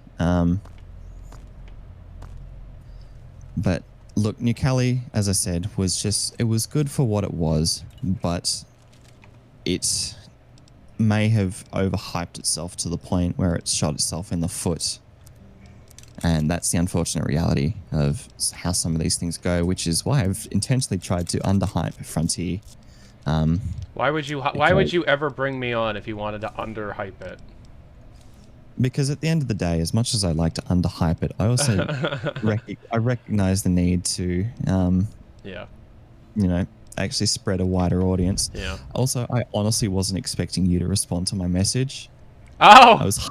Yeah, because I when I pinged you in your server, I'm like, he's probably going to have his moderators, yell at me and tell me, shh, stop it. Dude, it was funny because, I heard, oh, new Fallout game. Okay, I'm gonna do anything I need to so that I can play new Fallout game. Let me play, I live and breathe fucking Fallout. Like, if I could be Fallout News Network, I could be, but Mr. Matty Plays has that on lock. Yeah, I'm glad we got you when we did, because you uncovered a lot of bugs. That we weren't expecting to find. Do you want to talk about them? Can we talk about the bugs? Because they're fixed now, so it's like, whatever. Yes, the multiple soft locks in the beginning of the game were found. The reason those happened was namely because we had just implemented the voice acting for these characters, and unfortunately there was a line or two that had been exported in the wrong format, which meant that the file would not play in game and it would get stuck trying to constantly play that game. The engine would click over trying to run it. Yep. So it would essentially be kind of fucked. Only kind of fucked, though. I mean, it literally stopped you in your place while it was trying to play a cutscene, and I couldn't walk away, and it was like literal gay baby jail. But whatever. That's the way. And then there was that other one. Wasn't there one where like it was one of the early NCR quests where I had to go into the main center, and the guy that was supposed to talk about the quest wouldn't get up from his computer? Yes. He was very lazy, and it's very unfortunate. He's being super lazy, yeah. Yeah, but no, this game's fucking awesome. Go play it. It's free. I mean, you can't play it right now. They crashed Nexus, but it's amazing. Like, oh my god. Apparently, like 2 people managed to download it so far and started playing it. Good. Seriously though, like Tom is always gonna be super humble about it. This is just as good as anything that Bethesda or Obsidian had released back in when they were making games on the, I guess effectively the Oblivion engine. It's like, guys, like this game. Okay, so there's parts in this game that are super. I'm gonna say difficult to look at, because the game is not scared to talk about the legitimate horrors of war that exist in a situation like this. Do you know what I mean, Tom? Yes. So there's a can I just talk about it? Like, the mod's out. Can I just talk about... You know what I'm talking about, right? I think so. I hope it's the first part. Oh, yeah. So, at the very beginning of the game, like pretty much the entirety of when you first start out of the game, you're pretty much just going to be exploring the Camp Phoenix airfield where the NCR is stationed, if you choose to start the game as NCR. And there's a moment in that quest where you just see a quadruple amputee struggling on a gurney outside of a overworked med bay, who eventually just dies because they didn't have enough resources to take care of that guy. And like, they're willing to show you a lot of human suffering in this game, more so than even 3 was willing to show you. But then, at the same time, you know what? I'll just show you. So it went from like, wow, this game is really heavy. This game is really heavy on the emotions. And then, all of a sudden, let's see if I can find it. Where's Beep Boop located? Old Fart Saloon. What? Old Fart Saloon. A little further up. There we go. You missed it. Church of Eternal Life. Yep. To your right. Old Fart Saloon. Yep. So, you're playing the game, and then all of a sudden, you're like, wow, everything is super sad, and people are suffering, and everything is just so sad.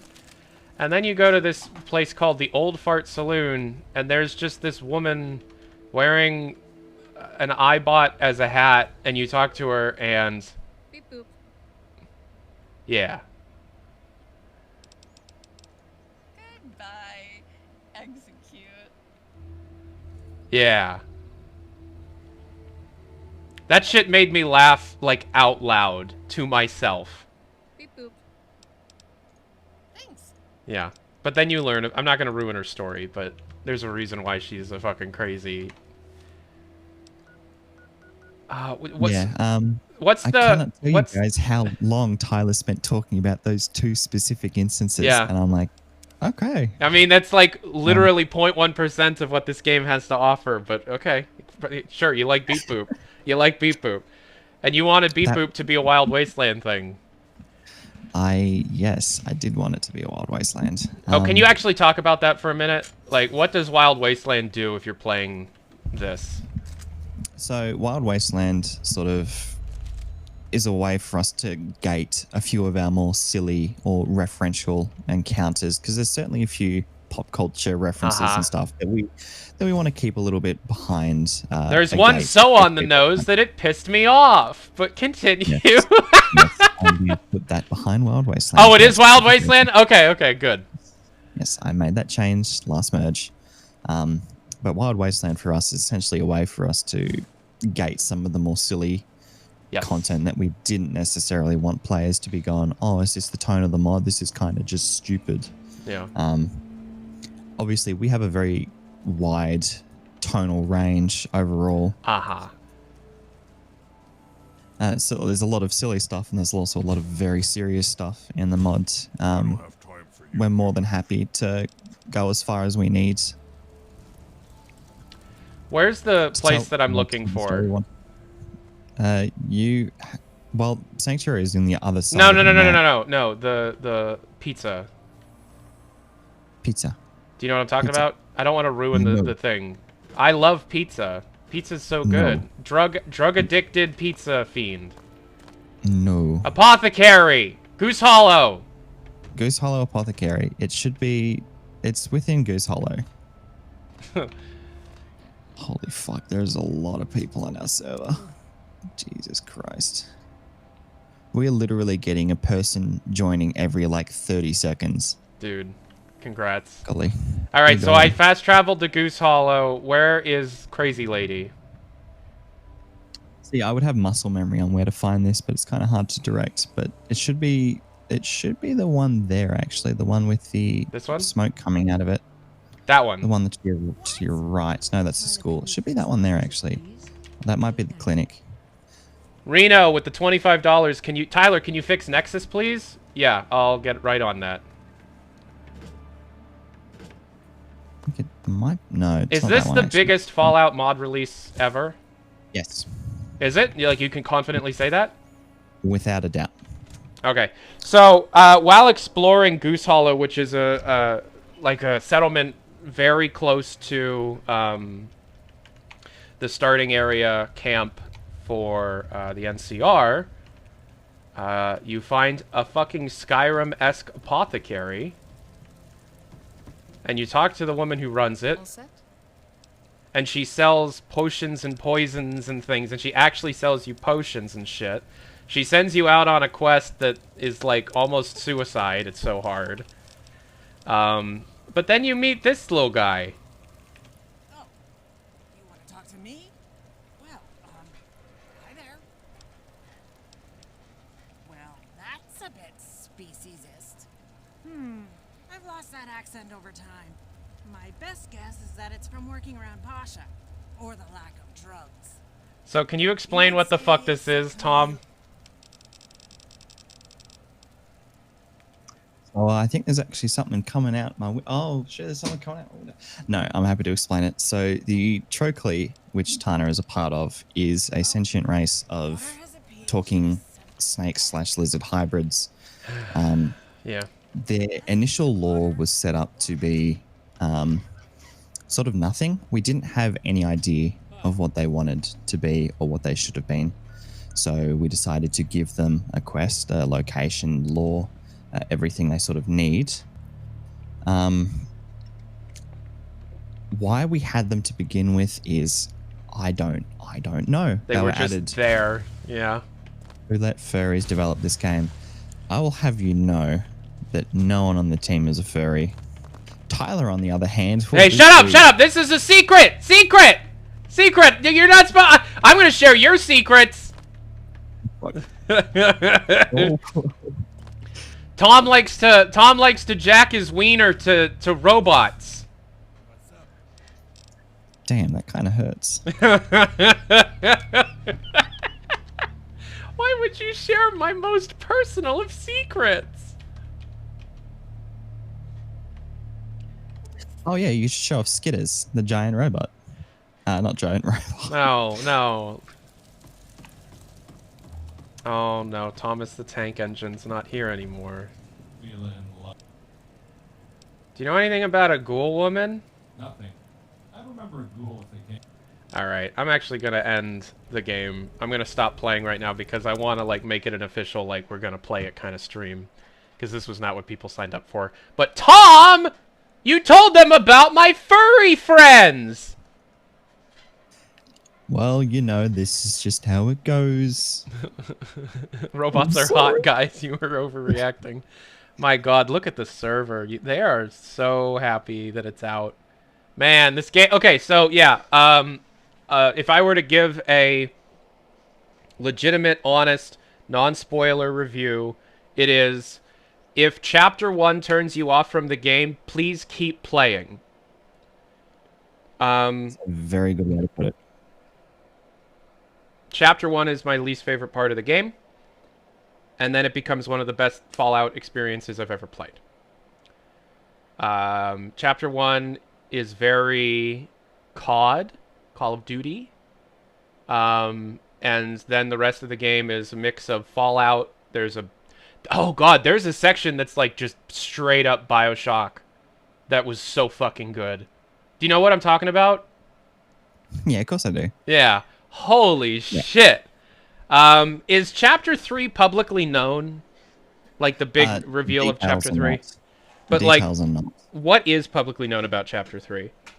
The location, but not the... The reasoning. Yeah, not the reasoning and not the chapter it's in, so... Yeah. Be as vague as possible. Yeah, you like Van Buren? You like Van Buren? You'll love this. That's what I'm gonna say. This is probably a tiny spoiler, but there's this video a video series that I really love that goes into like the nitty-gritty of the Van Buren design documents. In case you don't know, Van Buren was the original iteration of Fallout 3 that Black Isle Studios was trying to develop before they went out of business. And they were trying to get the rights to Fallout 3. Was it Troika that eventually tried to do it as well? I don't know. Anyways, so Van Buren was like the original isometric Fallout 3 that was going to be in a full 3D engine, but still in the isometric perspective. And it was also going to have like an XCOM action-based system on top of the already known turn-based system. And design documents for Van Buren, hundreds and hundreds of pages of design documents from both Josh Sawyer and that other guy, that fucking... Did you hear about that? No, I didn't. No, so Josh Sawyer was the director for a while, but who was Chris Avallone? Turns out Chris Avallone's a fucking creep. So that's sad.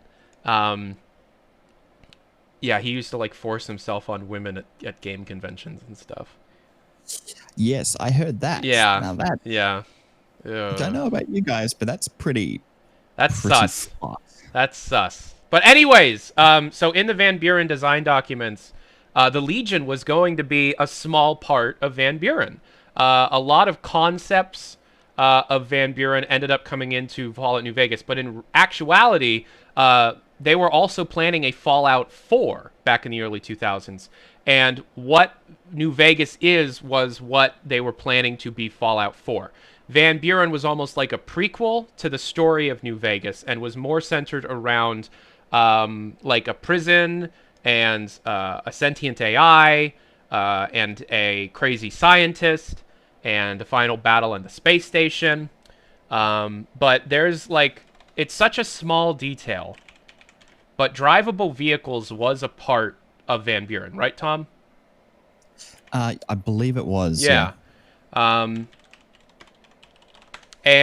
there's a piece of concept art that I have loved for years from Van Buren of what the Legion would have driven if they had cars. And it's almost like a chariot, but with like a lawnmower engine. It's fucking cool. It's this. It's on screen right now. It's the Fallout 3 Van Buren Legion chariot vehicle. I was playing the Frontier, and there was a section where I had to fight the Legion, and this is an enemy in the Frontier! They remodeled it perfectly! You fight this! Oh, that made my day when it was in the game, and I recognized it, and I was like, oh my god, this is a secret beta mod. I had no idea. Tom, I love you. You're the best. I love you too. So seriously, we're gonna be having some Frontier streams. Monday, we're gonna have a video coming out called "What is a Fallout Frontier?" That's gonna overview the main concepts of the mod, no spoiler territory, pretty much what me and Thomas have been talking about, but in video form. We're then going to have an episode of Letting Off Steam with Tom, and who else do you think would be good to be on that? Like, Nazo, also, Jack. Yeah, maybe Nazo. Yeah, Jack. And we're gonna take questions from the community. So feel free to email me questions. We'll talk about the Frontier, and then we're going to be streaming the Frontier quite a bit, as I still need to get through the Crusaders and the Legion, as I've only been playing side content, and my brother just said, I'm a Fallout Frontier. Christian McVicker69 is my legitimate younger brother, and one of my best friends in the whole wide world. Love you, Chris. Yeah, so we're going to be playing... I think I'm going to do Crusaders next, because that would be easiest, because I could literally load the save from before the point of no return and literally just walk to the Crusaders and start that quest line, right? Yes. All right, so that would be the easiest, and then after that, there is a choice at the beginning of the game, so this is fine to tell people so that they know how they're going to play the game, right? If you are Legion aligned, something like the Chapter 1 plays out differently, correct? And you end up being part of the Legion instead. Yes, so there's effectively a point in the first chapter of the very NCR beginning of where the game. you, Yes. Yes, very beginning. Within the first, I would say, half an hour, 40 minutes, you get the option to join the Legion. Yep. When you actually get sort of prompted and interrogated by the Legion, and that's where the Legion quest starts. So it's a whole thing. Otherwise, yeah, it's kind of like the beginning of Skyrim. You choose to be, Imperial or Stormcloak. Exactly. Yeah. So I'm just saying. I just looked at Christian's comment. Yes, I believe in Google Stadia. I believe it is the future of all gaming. In fact, I believe the future of gaming is going to be going on my Sony smart fridge from 2014. Do you really have a smart fridge? No, I don't have a smart fridge. I was getting excited. I wish I did. Yeah. I wish I did, but unfortunately, they're too expensive. Yeah. I'm not gonna pay for a fridge that can tell me I'm hot when I can just look in a mirror. Are you an attractive man, Tom? No, not necessarily, but confidence is everything, apparently. Are you overweight? No, not really. I am. You look fine. I've lost... Well, okay. Watch an older stream. I've lost 45 pounds in the last year. You did say that, and Yeah. I will say you do look slimmer. My dick works better. Okay, can we just talk about how much time this man spent talking about his goddamn dong while we're trying to play the Frontier? I don't know what kind of crazy drugs he was on, but we would spend so much time in these chats. Yeah. Like fucking late at night, whatever, 3 Yeah. a.m., whatever it was. Yeah. And all of a sudden, Tyler would just be like, so my dong is fucking huge. Yeah. And I wish I was lying because it's true. It's totally true. And everybody that watches this stream and has for a while completely believes you, Tom. So, no, it's funny. It would be like 5 in the morning and it was like me, you, Jack, and Phobos. And I would just be like having one of those like lucid panic attacks where I realized just how much of this game exists and how none of it feels like shitty filler. Like, remember that moment where you make them go to the 2 locations in the NCR main quest, and then both of those locations turn into massive side quests? Yep. Yeah, and then that hit me, and it was like, Jesus Christ. Oh my God. Yeah. Ghoul Jesus, man. Ghoul Jesus. Fun character. Fun fucking character. Oh, man. This game is so good, guys. When you finally get the opportunity to download it and play it, like, oh, man. Yes. I feel very sorry for Nexus. I'm apologizing to all of the Nexus staff as we speak. I'm sure they're happy about it. I'm just like, look, it's driving a lot of attention to their website. It's fine. Also, Adrian, Alden Kroll, if this somehow reaches Alden, my one of my friends from the Steam team, Alden, Tom Giardino, just push the game. Just push the game. It would make things so much easier for them. I will send another DM to Alden Kroll about this, just so that they know. Yeah. Look, we're not going to ask for preferential treatment. We will do our dues, putting in the time and the effort to get stuff done. We've fixed all the issues they've asked. Yep. And as far as I'm aware, the Steam review is to make sure that things boot and to make sure that the Steam functionality works, which both of those do. Yep. And also that it's not like secret malware or something. Yeah. It's actually secret malware that installs Skyrim. Yeah, this is Todd Howard. We've been talking to Todd this whole time. Oh, did I tell you I found an exclusive 2-hour recorded video interview with Todd Howard that happened on a private Discord server yesterday? Really? Yeah, he talks about Starfield. That's coming to Valve News. Well, Tyler McVicker, my main channel. Yep. Good stuff. I'm good at my job. Yeah, so this is exactly what I was talking about expansion. Like, we're having fun. We're talking about something that's awesome, but it's not necessarily Valve, and everybody's still super excited, right? This expansion is going to go well. Because, like, we all like video games, and we all like video games that aren't necessarily Valve. And Tom, you're a massive Valve fan. Like, there are Valve references in the Frontier. Yes. But you also obviously love other things that aren't Valve, right? So it's like, of course. Yeah. So why wouldn't it's gonna be fine. Whatever. So I am curious, so that because I actually haven't been explained how this works directly. How does the Steam installation process work when it is live? So it's actually ridiculously simple. Okay. All you need to do is install the Frontier. Make sure you have a vanilla version of Fallout New Vegas. That means that the vanilla BSAs have not been modified. Mm-hmm. We don't recommend you do that anyway, Mm-hmm. but make sure they're not modified. Click play. The launcher will start. Our launcher has an inbuilt file copier, which will copy over the vanilla files that we need from your New Vegas install directory to our Frontier folder. Mm-hmm. That means we don't have to distribute an extra 9 gigs of content and potentially risk copyright issues. Yep. But we copy all of that over. You then set your graphics settings, set all that, click play, and you're in the Frontier. It's really as simple as that. Is it so? It's technically a different instanced installation of New Vegas. Yes. So you can mod the Steam file by putting simple, like, ESMs and ESPs into the data folder of the Frontier installation if you wanted things like Quick Loot and Sprint. Yes. Okay. Exactly. Will it have a separate save folder? Yes. Okay. It has a separate save and ini folder. So we repath that through our DLLs. So you can have your own saves folder, your own ini folder. Steam will auto cloud sync the save files, though I don't know anyone that actually uses that anymore. I do. But that's a thing. That's a thing that we have for the people that use it. Yeah. But it's really as easy as that. It was going to initially be a lot more difficult. Originally, we would run an install script and it would copy the files over, but it didn't have a UI, and we didn't want people to get really antsy and be like, hey, why is this program copying files over that I don't really know what's going on? Yeah.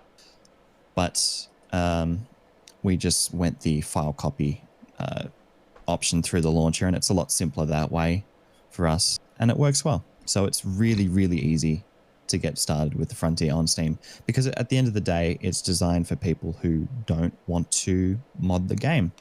It's part of the reason why I was pushing for the Steam room badly, because we want to reach as wide an audience as humanly possible.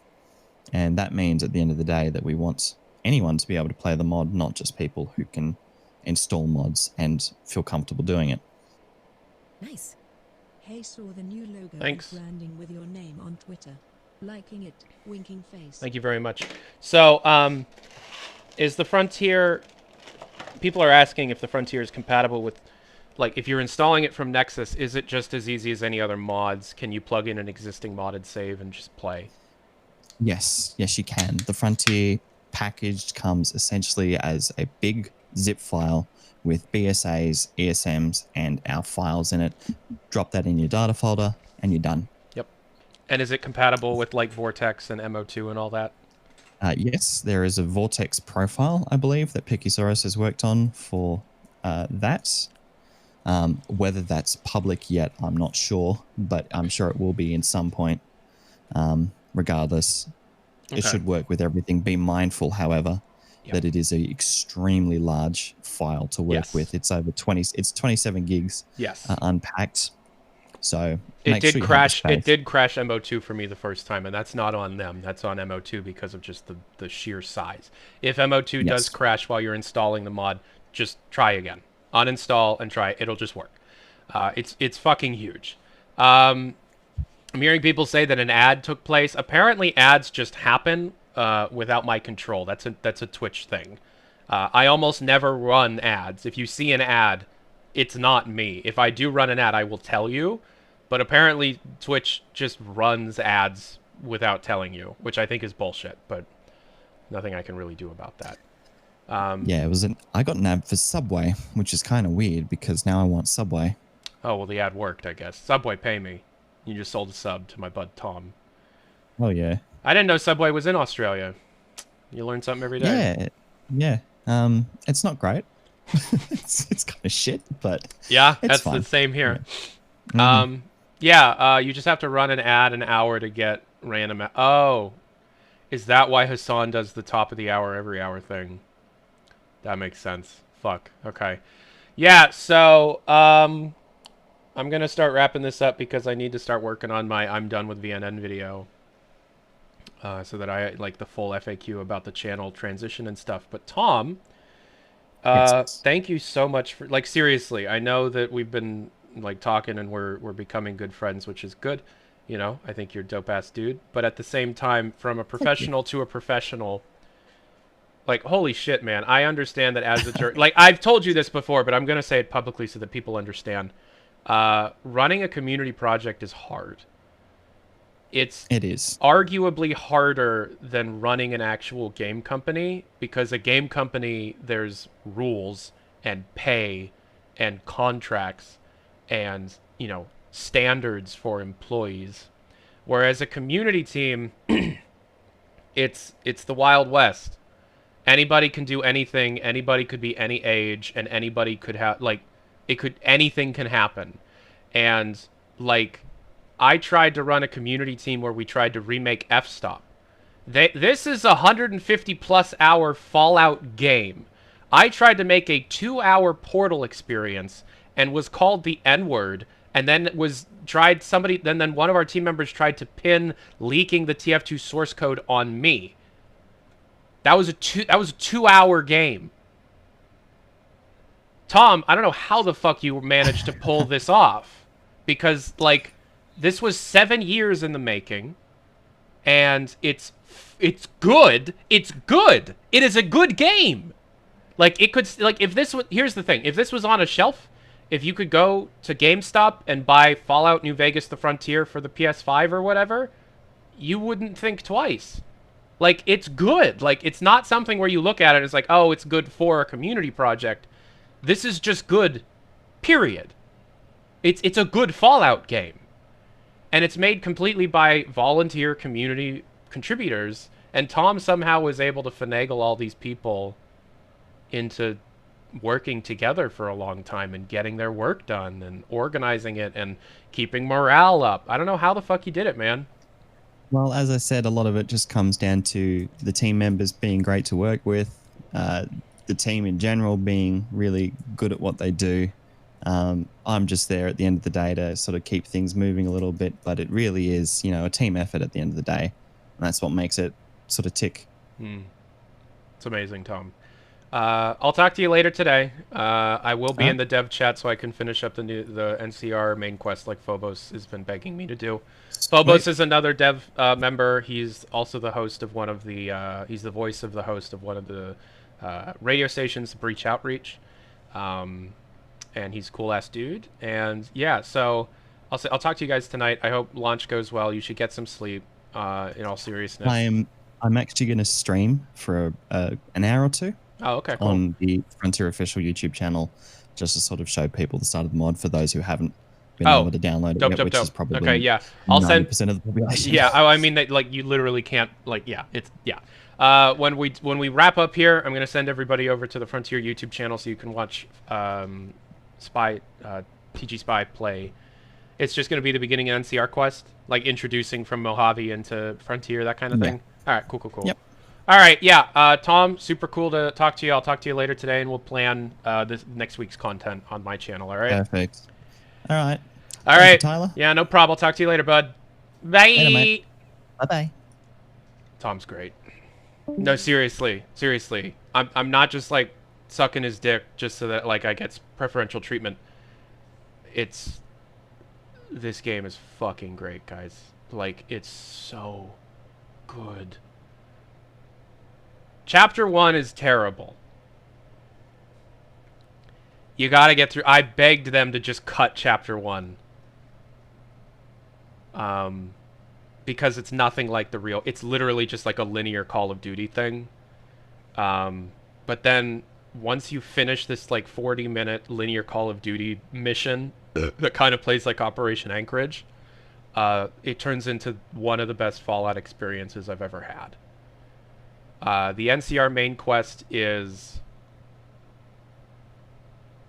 unbelievably technically impressive. The NCR main quest, the way I think about it is it's like a series of Fallout New Vegas DLCs where like it's instanced experiences one after the other. It's like some people might love Chapter 1. It's super intense. I don't like it, but I'm sure some people will like it. Holy shit, guys. Like, this stands up next to 3 and New Vegas and 4 and 76 so easily. And in terms of tone, I would compare it more to Fallout 2 in terms of its change in tones and type of story it's trying to tell. And it's so fucking good. Like, I have 80 hours or whatever in it, and I'm nowhere near done. And it's amazing. It's so good. This game is fucking fantastic. Play it when you get the chance. We're going to have a couple videos on the channel about it. I was lucky enough to be the only person that TG Spy or Tom let play early. I had to beg him for like a month, but he did let me play early eventually. And I have been on my break. One of the reasons why my break was so good was because I made some incredible friends. And I got to play a really, really great game. All seriousness, I spent the most of my break in the Fallout Frontier Dev Discord channel screen sharing my game to these people and just having an amazing time. The fact that I was able to have such a good time with something that wasn't Valve was one of the reasons why I got so confident in the rebrand. Because, look, I'm gonna make Valve videos still. Duh. But for every Valve video, there's going to be 2 non-Valve videos. And some of those non-Valve videos are going to be Fallout. Some of those non-Valve videos are going to be Mario. Some of those non-Valve videos are going to be general VR. And some of those videos will be Valve. And the Valve videos could be anything from Team Fortress 2 to Counter-Strike to Source 2 to VR Half-Life Alyx to Citadel to Half-Life Barney to Left 4 Dead to community projects. And that's one of the main pillars of the rebrands that I want to make completely known. I care more about community projects than official projects. I just do. Because community projects aren't trying to nickel and dime you 98% of the time. They're just making games for the love of making games. And there are some amazing community creators out there that deserve a platform. More so than some of the AAA developers out there. Like, obviously, I'm still going to focus on AAA development. But Fallout the Frontier is a labor of love by a surprisingly small team over the course of 7 years. And it's better than Fallout 3. It is almost as good as New Vegas from what I've played so far, and I have not played the whole game. And obviously it's better than 76 and 4. Significantly so. And I like 76, and I love Fallout 4. But if you want a good Fallout story... Dude. This is so good. There are some Nintendo community projects I want to shed some light on, put some attention onto, but my rule of thumb for Nintendo community projects is if it's not released, like if it's not something you can play, I'm not going to talk about it. I am not going to be responsible for ending a community creator's career because fuck Nintendo. But something like Super Mario Flashback, Super Mario Power Star Frenzy, Pokemon Prism, Pokemon Uranium, another Metroid 2 remake, Super Mario 64 PC port. Hell yeah. Zelda Classic, Super Mario Bros. X2. Press 1 if you know what Zelda Classic is. I'm going to show you what Zelda Classic is real quick here. Press 1 if you know what Zelda Classic is. Very few people. Okay. This is a video that I'm working on. Somebody reverse engineered The Legend of Zelda NES long time ago and rebuilt the engine from scratch in like the 90s. And developed a tool that allowed you to create your own games using the Legend of Zelda NES engine as a base. So I'm going to connect this controller to my computer. Boom. And we're going to go into my fan games folder here. Well, actually, I'm going to go to my Steam. The Legend of Zelda Classic. Check this shit. Loud! Sorry.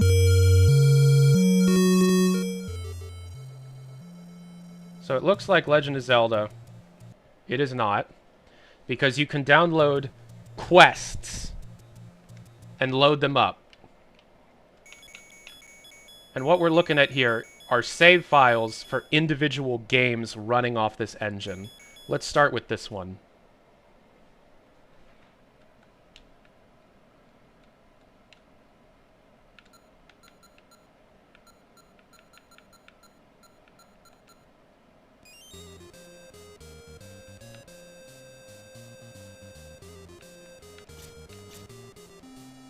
Look at this shit.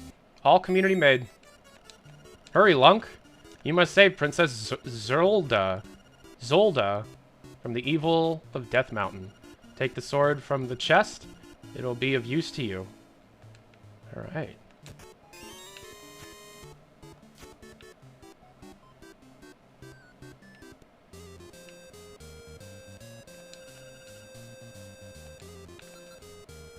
All community made.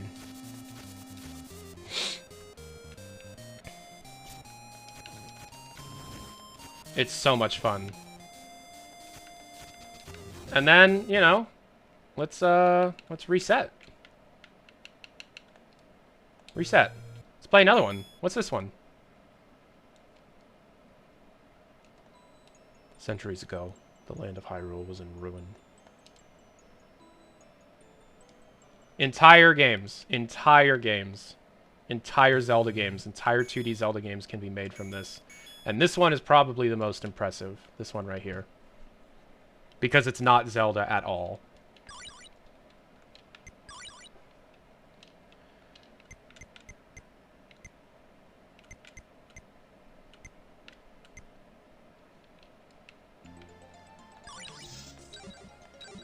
It's a full, like, Isaac-style randomly generated, procedurally generated roguelike dungeon crawler using the Zelda NES as a base. so good. So good.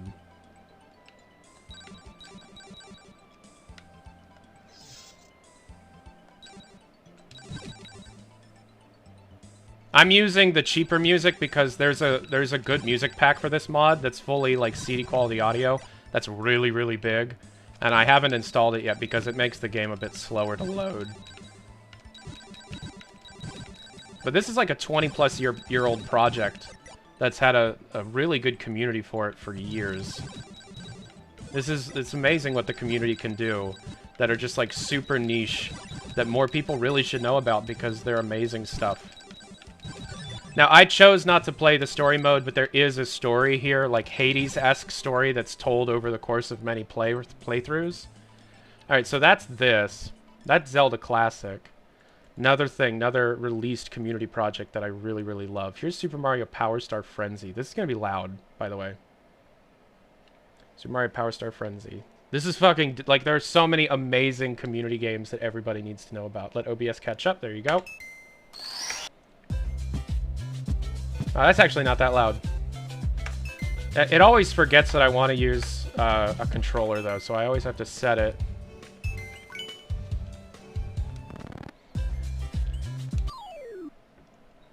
Full game. So, have you ever wondered what a 2D side-scrolling Mario game would be like? But with the 3D-esque exploration levels, with different, like, missions and stuff? That's this game.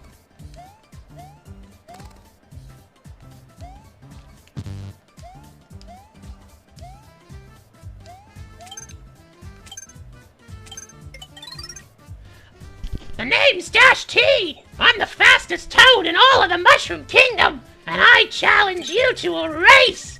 If you somehow manage to beat me, I'll give you this Power Star I found! Let's start!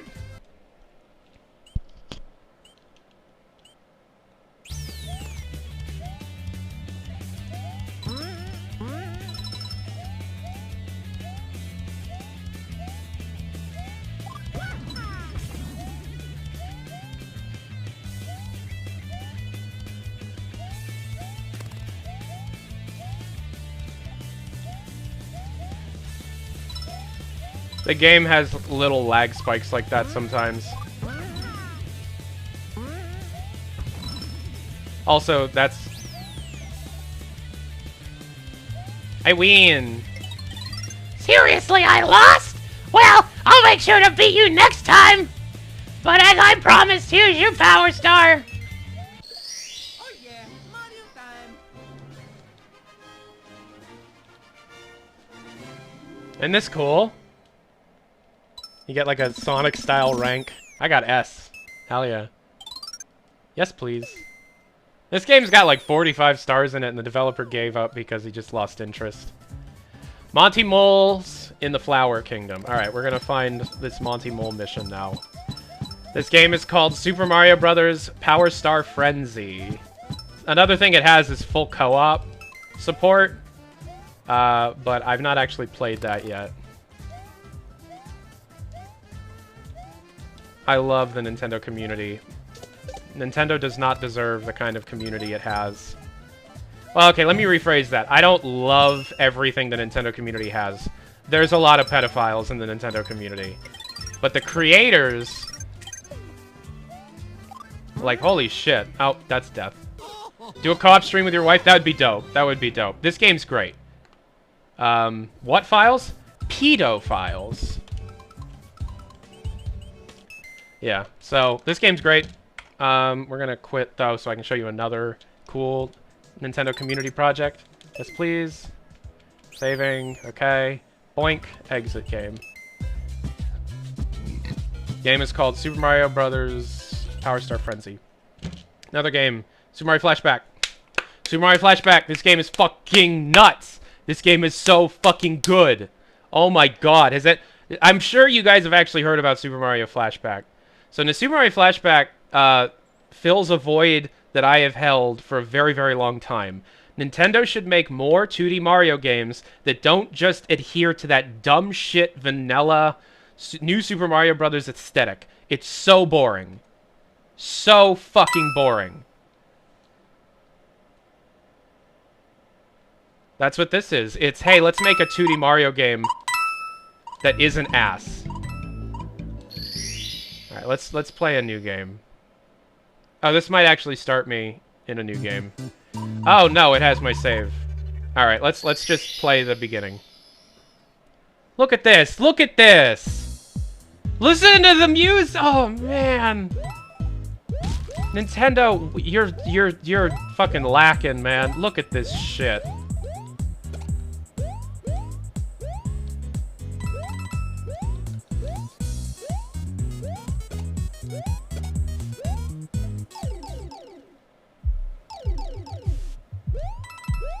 Hopefully Nintendo doesn't take it down. This was highly publicized. This was everywhere. This is called Super Mario Flashback.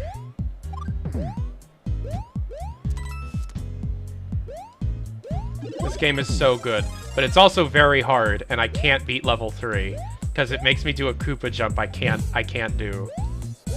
Let's see if I can get to level 3 in the stream. No, they'll probably make another 2D Mario game, but I am so bored of the new Super Mario Bros. Art style. It's been 15 years. Give it a rest. Make something new, Nintendo. Your community has so many good ideas.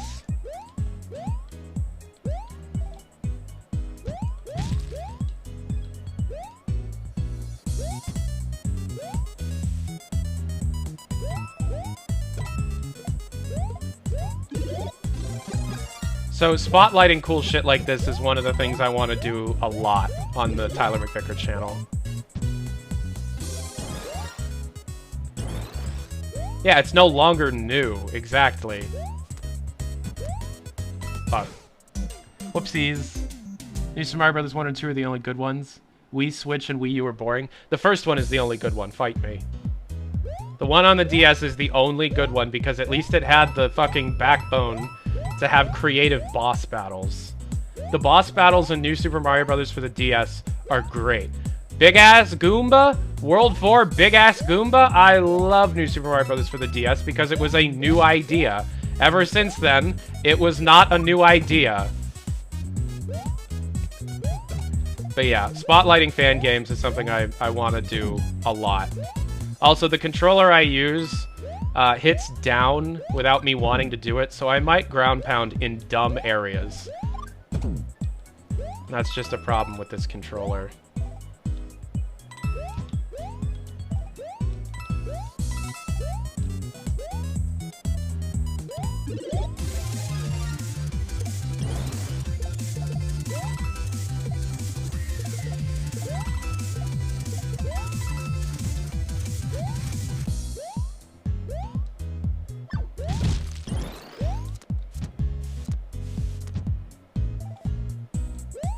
There's also collectible green stars in every level, and if you get all the green stars in a world, you get a secret level.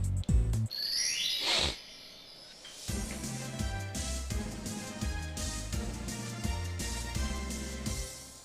game's so good. And by the way, this is just a demo. They're still working on this. What do you think about Bowser's Fury? It looks okay. Could be good. I don't know what exactly it is, though. The Cave of the Beatles. Does this game have any gimmicks? It might. I think one of them is just phenomenal graphics and sound. Like, creative presentation. Like, it's a core Mario game with creative presentation, which is something that Nintendo is unwilling to do.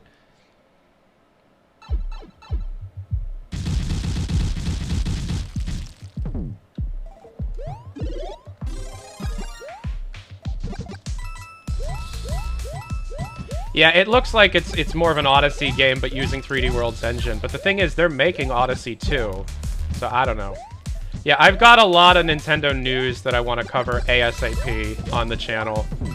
There's a video about what Nintendo is actually planning to do with the limited time releases that they keep doing lately, specifically Super Mario 3D All-Stars and Super Mario Bros. 35.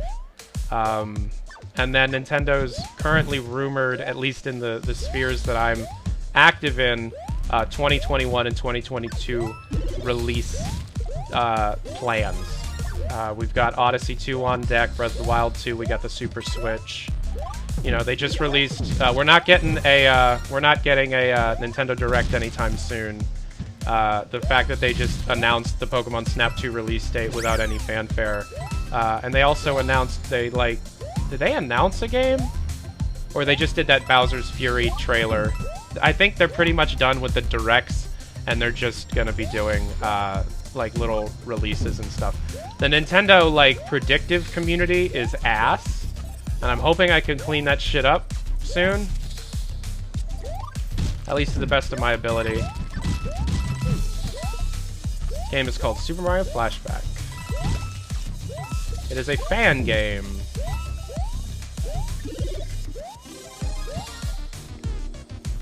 And this game looks fucking dope ass. No Valve IP is coming to Smash? Nah, I doubt it. I don't think you're gonna be seeing Heavy in Smash. I might be wrong. Obviously, I could be wrong, but no, probably not. Now, this game is fucking dope. This game's really, really, really good. If you do play it, though... Oh, shoot. Damn it.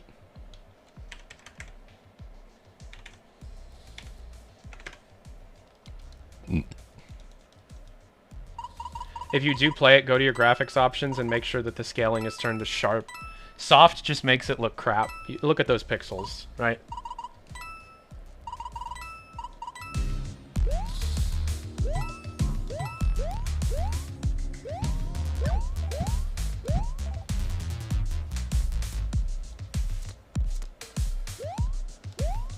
Man, I hate sharp farts.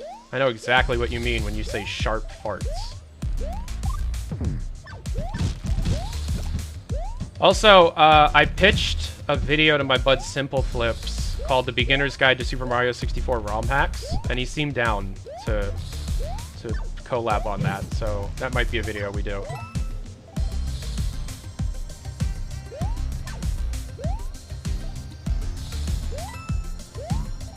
Sharp farts or sharts? No, sharts are when you shit yourself.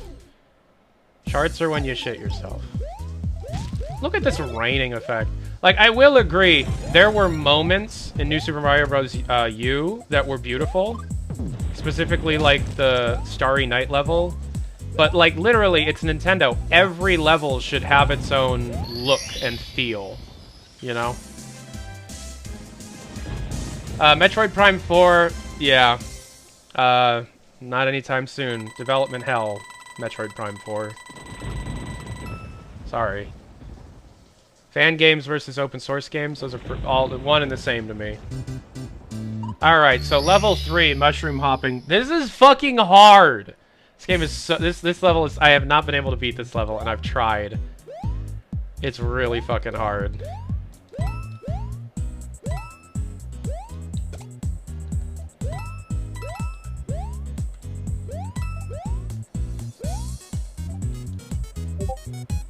The music, though, no, I know. I know. The controls are great. The controls feel like Nintendo. They feel official. Smooth as butter, man. This game is awesome. If you told me that this is an upcoming release from Nintendo, I'd get excited.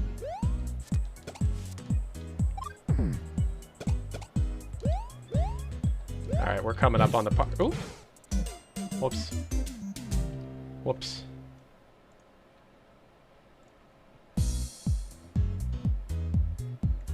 I like Hyper Light Drifter. Oh, people are sending me cool community projects. Thank you very much. Yeah, if there's any cool, like, Nintendo community projects you'd love for me to look at, where did it go? Where did the game go? Where's the game? What the fuck? Oh, there it is. What the hell happened there? Looks like a GBA game. Yeah, kinda. But, like, you know, widescreen, high definition. Like, I'm playing it in 1440p, and there's, like, cool screen space effects and stuff. Like, the game is beautiful. The music slaps. Fuck! I'm so bad. See, that, I didn't mean to do that. Ground pound. I wonder, is there a secret up there?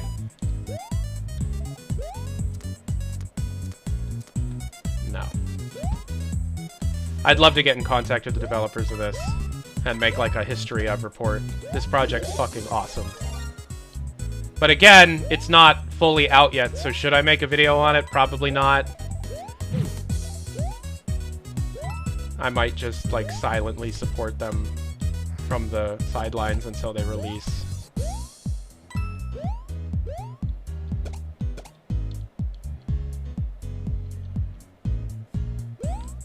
But yeah, this kind of reminds me of like Sonic Mania, but for Mario, you know? Didn't mean to do that.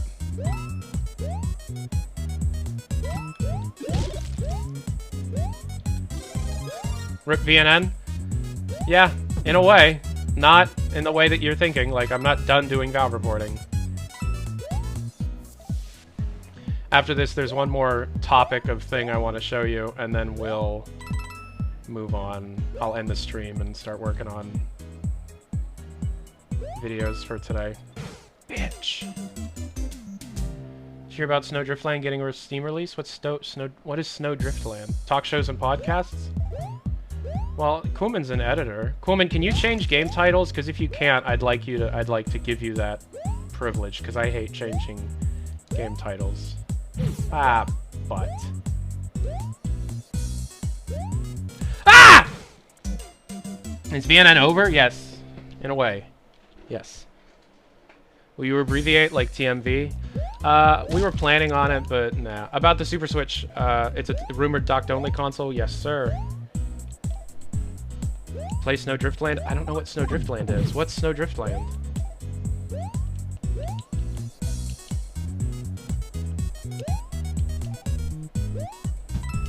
Oh, I keep hitting the ceiling there.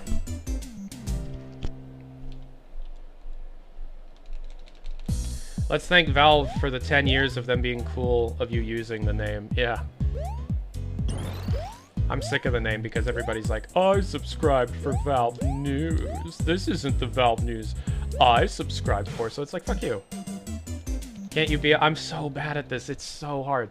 Play Yakuza 0. I'm in the middle of Yakuza 7. I took a break from Yakuza 7 to play the Frontier, but I'll be back to it soon.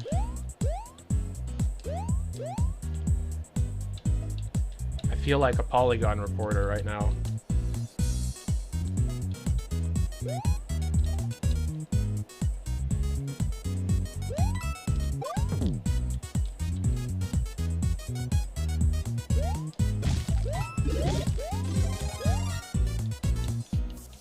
What Mario game is this? I've never seen it. It's called Super Mario Flashback. It's a fan game. Alright, so this part. I gotta hop on 3 Koopas to make it across.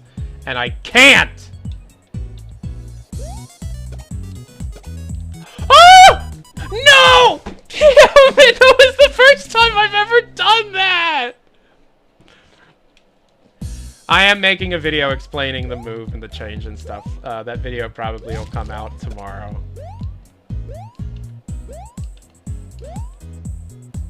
I just want to beat this level and see the rest of the game.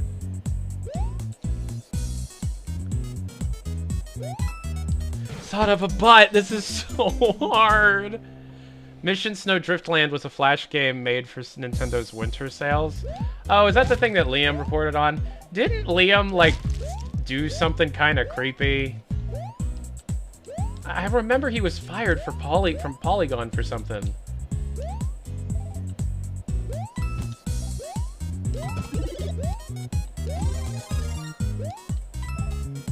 It's like everybody forgot that.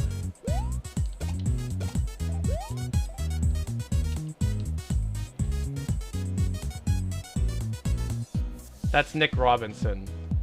Oh. Who's the one that did the Snow Driftland thing? Nick Robinson, okay. Alright, let's try this again. No, I didn't mean to ground pound! I love this controller, but why does it ground pound so much?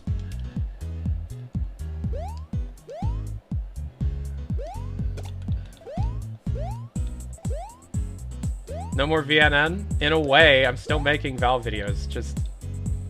No more VNN? Where will I get... Now who can I yell at for no more TF2 updates? Who do I threaten to kill now? I guess I could threaten Gabe Follower.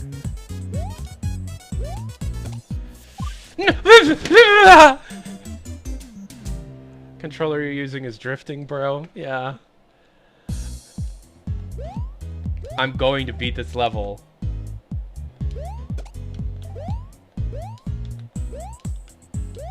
Does Half-Life Alex make you feel like Alex? At times.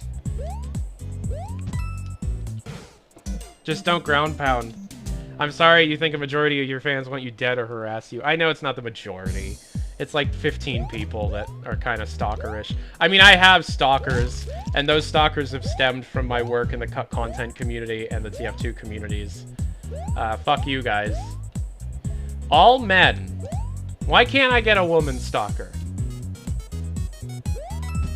Men stalkers are worse.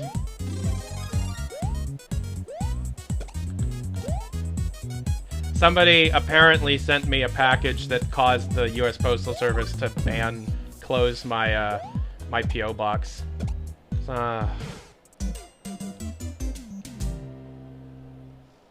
No woman stalker, you have a wife. She kind of is my stalker at times. She'll just, like, in the middle of work, lay herself on my desk and go, like, hey.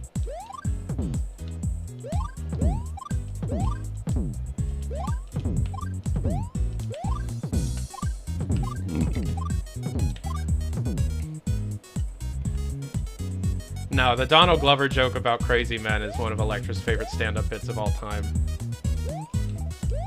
No, I heard about Anita and Destiny's stalkers, the live streamers. And yeah, it's not... my stalker is more like a... Fuck! Do I have a better controller? Like... can I use a 360 controller? Would this work? Alright, my 360 controller is attempting to connect. It won't. Fuck, okay, fine, let's... Food is strictly prohibited in the USPS? Well, somebody threatened to send me poison. So I contacted the Postal Service, and they were like, yeah, okay, we'll shut down your P.O. box.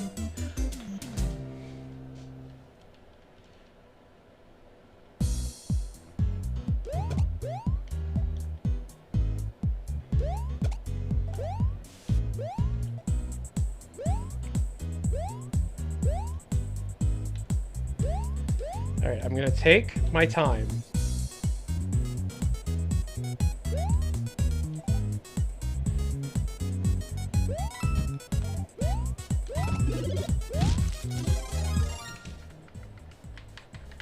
My Xbox 360 controller is connected, but it is not... Super Mario Flashback? Yep, that's what this is called.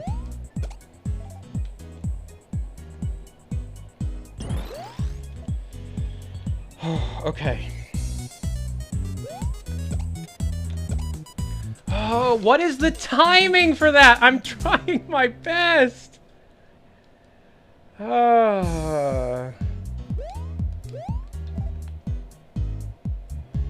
I can't set this to high, otherwise it'll fuck with the stream. Oh, that was neat.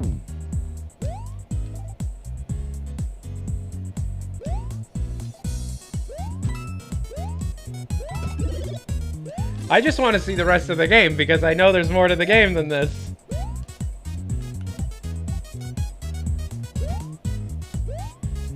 Hold the jump button.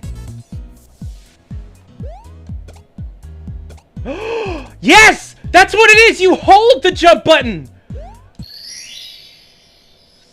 I didn't know that!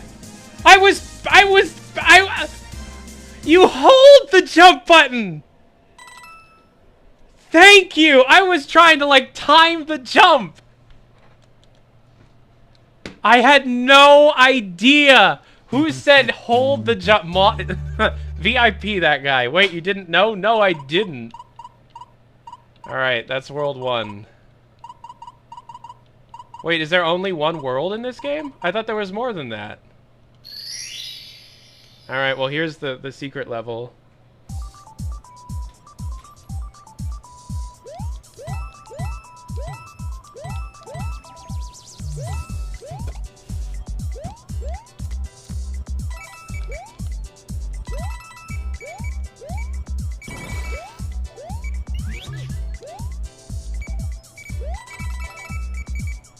I had no idea about holding the jump button. I feel like a dummy.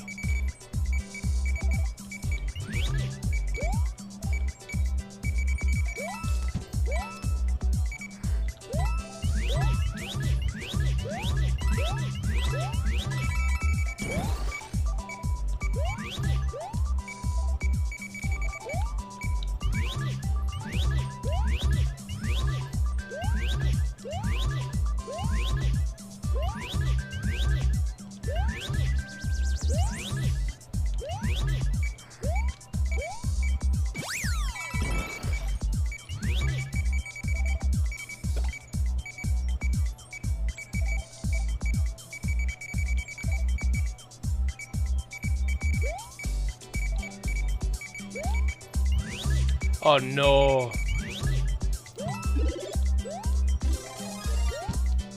This game is so cool.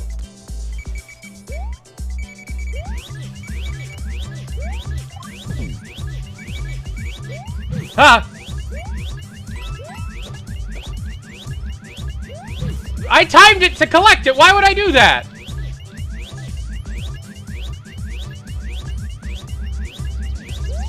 Why would I do that?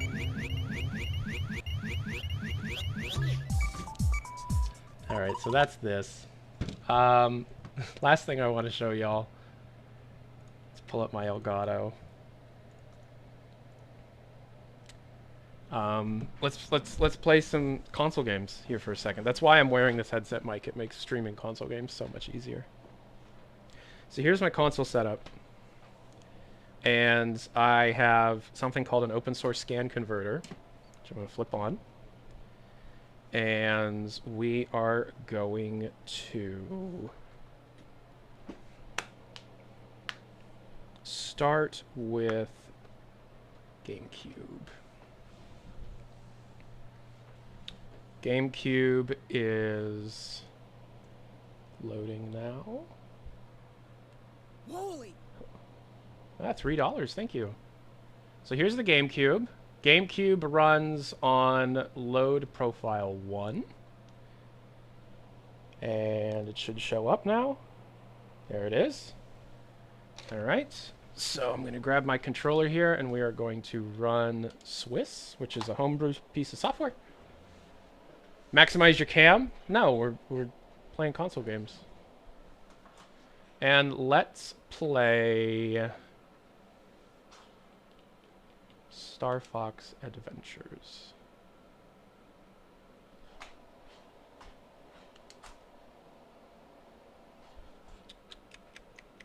I do own the game. I dumped it to the SD card, and it's it's just easier that way. Is this the Crystal mod? Nah, it's just the normal game. So, yes, please. I have a question because there are two ways of me doing this live stream with GameCube games, because I will stream GameCube games in the future. This game is not ass. This game is actually very good. So we could do it like this, with the scan lines and slightly the wrong fucking aspect ratio. So this is the OSSC line doubling 480p to 960p, I think. Complete with scan lines for a CRT effect, right? So this is one of the ways we could go about streaming 480p games. Scan lines make it worse. So the other option I can do here, we're gonna go to profile 3. And what we're gonna do is we're actually gonna pass through the 480p.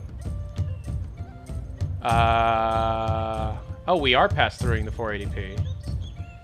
Scan lines off. And we're gonna turn this to Or we could do this, passing through the 480p without scan lines in the correct aspect ratio using a different device called the M Classic adapter.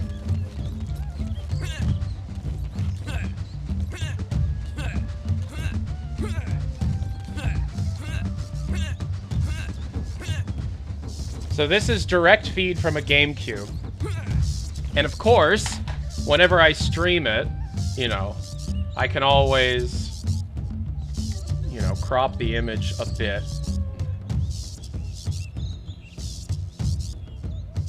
So that I can fill the screen a bit more. Like that. Right? So this is the version that we can stream GameCube games. Yeah, the M Classic does really, really well with 480p. We have the audio on, so I will save this profile to profile 3 then. So now that we're here, I'm gonna reset the console. And I'm gonna put a legitimate disc in. One of my favorite GameCube games. Well, actually, hold on, let me check the settings. Well, that's wrong, but it doesn't matter. Sound stereo, okay. Memory card A. Yeah, here's all my games on the memory card. Alright, let's start the game. This looks 1-to-1, not 4-to-3.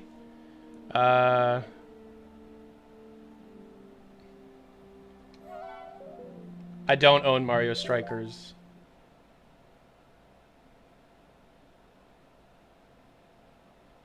I don't own very many GameCube games. GameCube games are fucking expensive.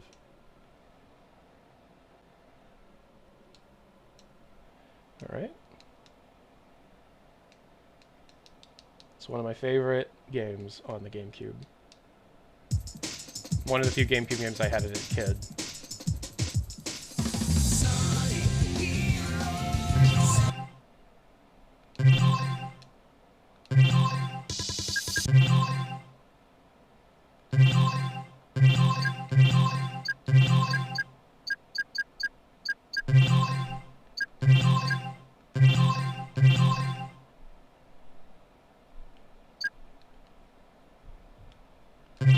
Yeah, so how does this look for it being direct captured from a GameCube? I'm actually quite happy with how this looks for a GameCube. Because it's direct capture from real hardware. And look. I'm using a Wii Classic controller to control it for some reason. Isn't that dope? Yeah, it looks super clean, doesn't it? A sea palace. Looks like Eggman's robots are here too. I'm ready to take them out.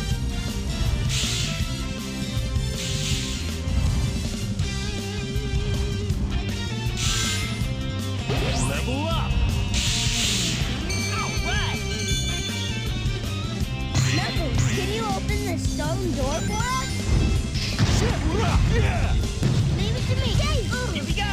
Look at all those Eggman robots. Look at all those chickens! Leave it to me. Let's go up there. Let's go. Here we go. Level up. All sides of the path are beginning to crumble. Better watch out. We can use the current from that fan to go up.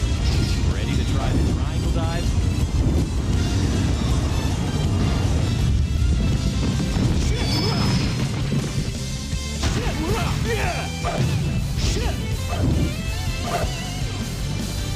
Alright, I could play this for hours. I could play this all day, but I need to show you a few more things. Okay, so that's legitimate GameCube footage.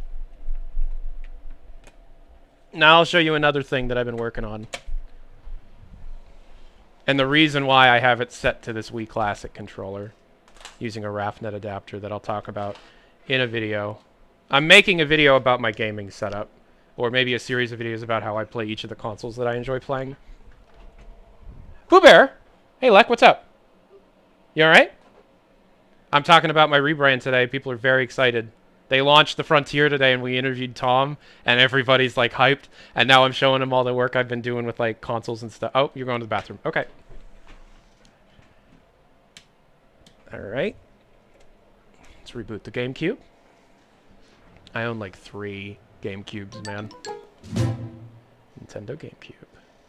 So Nintendo GameCube defaults to broadcasting a 480i signal, which can be deinterlaced by the M Classic, but I'm actually going to turn the M Classic off. It's going to stretch the image. And we're going to go to Swiss again, which is a, you know, mod homebrew launcher thing. And I'm going to set something up here. Hold on.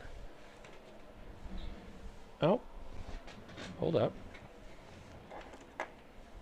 So we're in Swiss. Oh, right. I stretched the screen. Give me a second. I'll fix it. Doi. All right. Transform, reset transformations.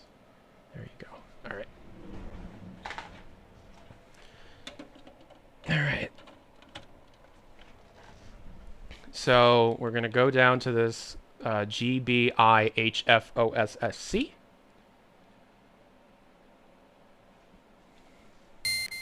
And then we're going to load my Game Boy profile, which is profile 0.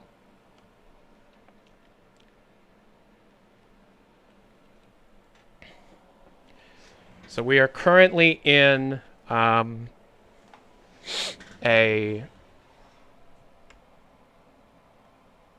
Game Boy EverDrive. Go to the options here.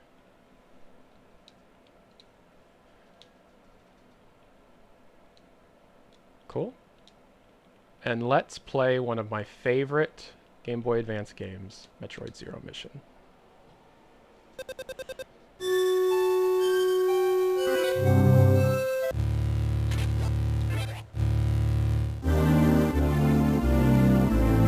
Look at how clean this looks. This is all real hardware.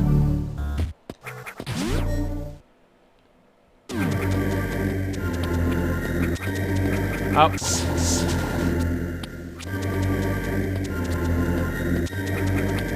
So, my argument is that scanline... Oh, you still think scanline should be turned off, even for Game Boy Advance games? My argument is that they kind of fit the look of the game, you know? At least for Game Boy games. You gonna play Fallout Frontier? I've been playing it for a month. What do you guys think? Let's have a vote. Should Game Boy games have scan lines or no scan lines?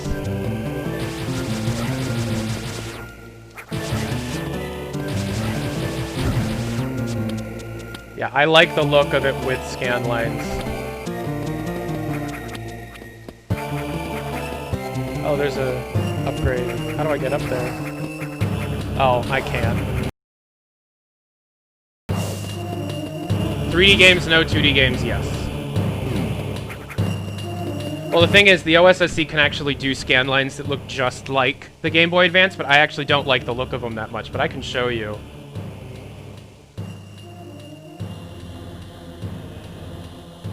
Where it, like, makes it so that it's a square. It's got horizontal and vertical scan lines.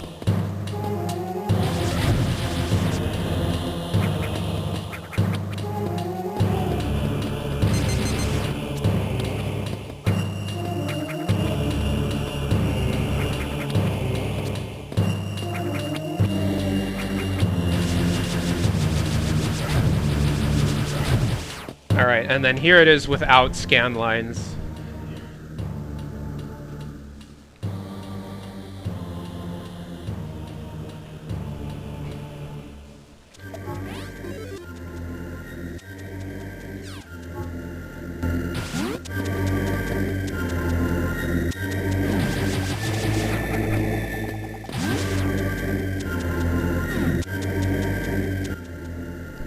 You okay, Pooh?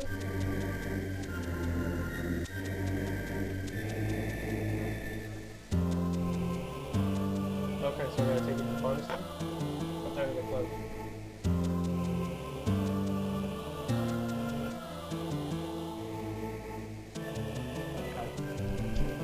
Alright, well, I'm almost done. Yeah, so, scan lines are not... It looks like everybody wants no scan lines, so I'll save the profile with no scan lines.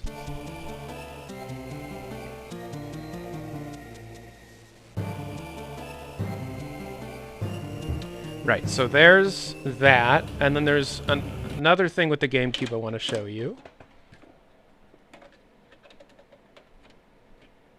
How's everything look and sound, guys?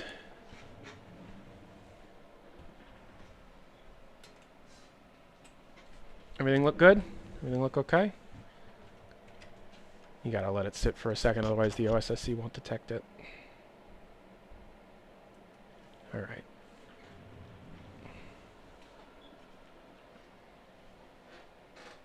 Oh, do I have to reset the OSSC, maybe?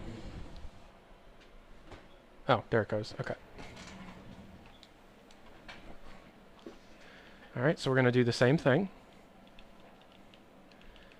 You can actually launch right through the action replay, so I'll just do that.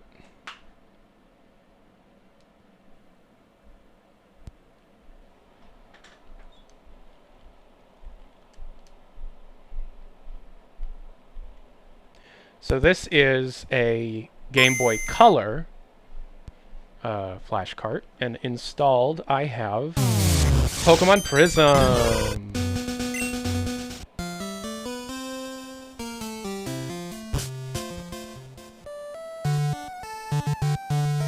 Obviously I can crop the image to actually fit the screen, which I'm not going to do this time, but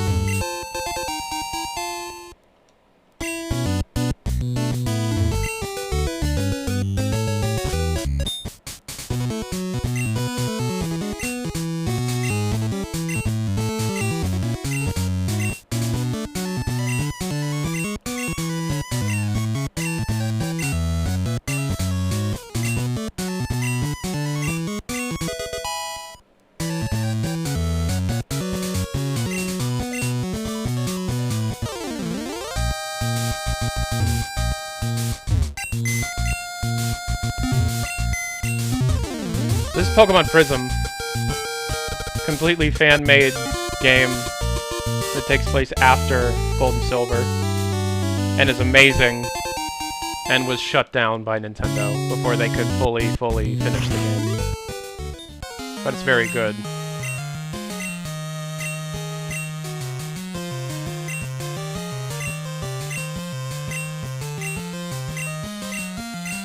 Alright, so this is...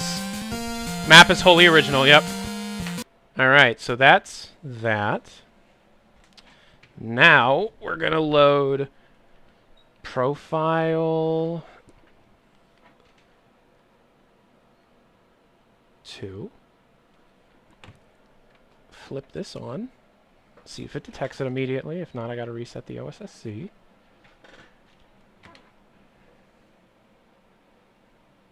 There it goes. Alright. There it is. Let's play some fucking Duke Nukem 64.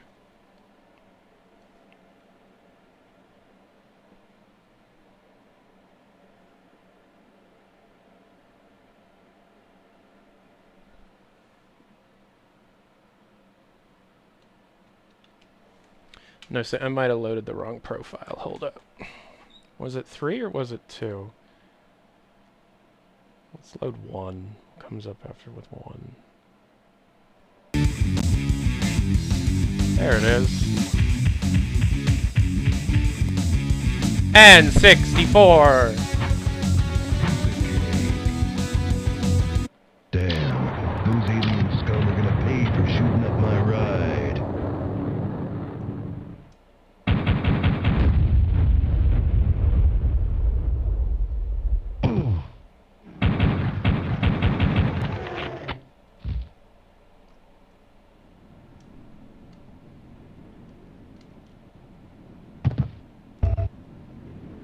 My TV's 4K.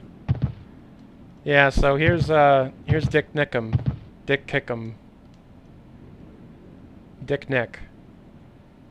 He is a dick. His name is Nick. The women's... Yeah, no music. The women's are swimmins. So hard to control.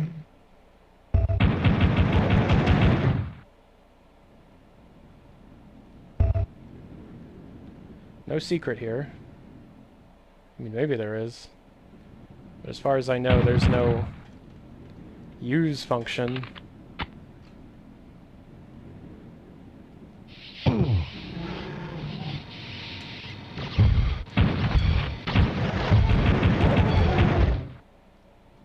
Push E. This is on the N64, my man. I feel like the I could improve the look of the N64 stream. Oh wait, how do I open the door? How do you open the door?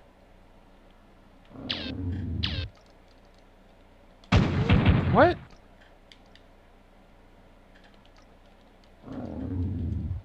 Just walk into the door then, right? You can't open the door?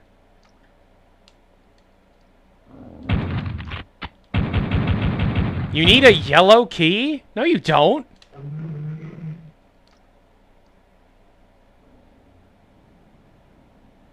They didn't give me... Did they give me the rocket launcher? I went up there. Oh, wait, no, I didn't get the rocket launcher, though. These controls are so bad.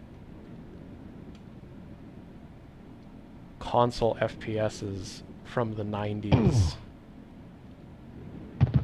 Alright, what the fuck ever. Reset. Yeah, I swear this isn't how it looked last night. I had it set up perfectly. I swear it was Profile 2, but Profile 2 is fucked somehow. Oh. No, yeah, that looks better. Alright, let's play one more game, and then I gotta take Electra to the pharmacy.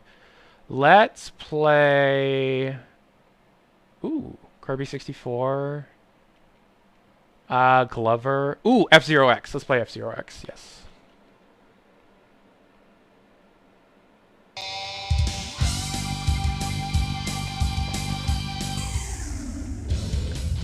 Are scan lines on again? Hold up. I like scan lines, but I guess the stream doesn't like them, so I'll turn them off.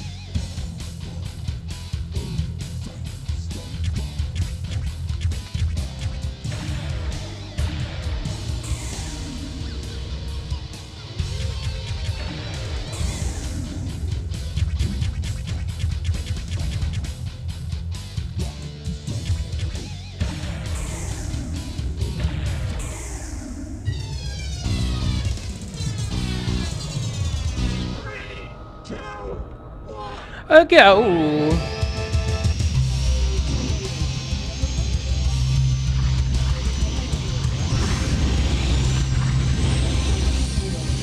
How's this look? Real hardware. Always real hardware. Always real hardware when possible.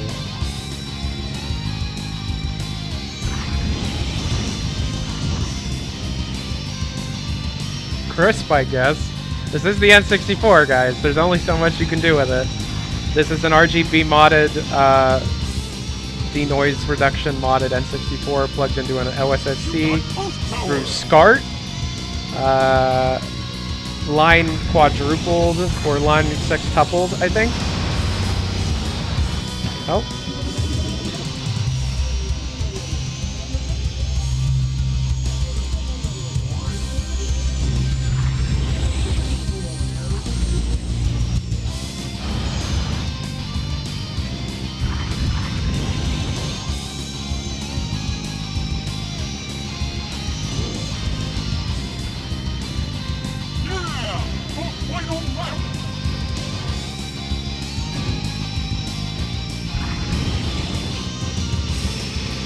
Come on.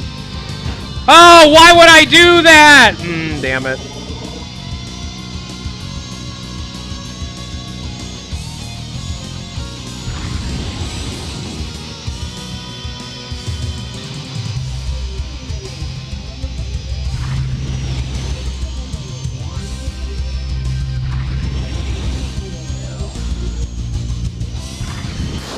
Hell yeah.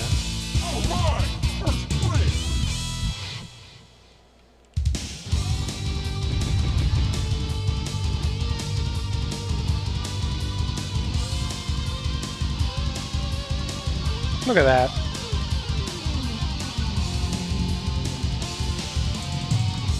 Yeah, so I just wanted to show you that. Thought it'd be cool to show you all the work I've been doing to get Nintendo News Network working real well. I feel like it looks real good. So, thanks everybody for hanging out with me today. This has been a fun stream. Rest in peace, Valve News Network. Welcome to the world. Tyler McVicker. I'll see you guys later. Peace and hair grease. Bye-bye.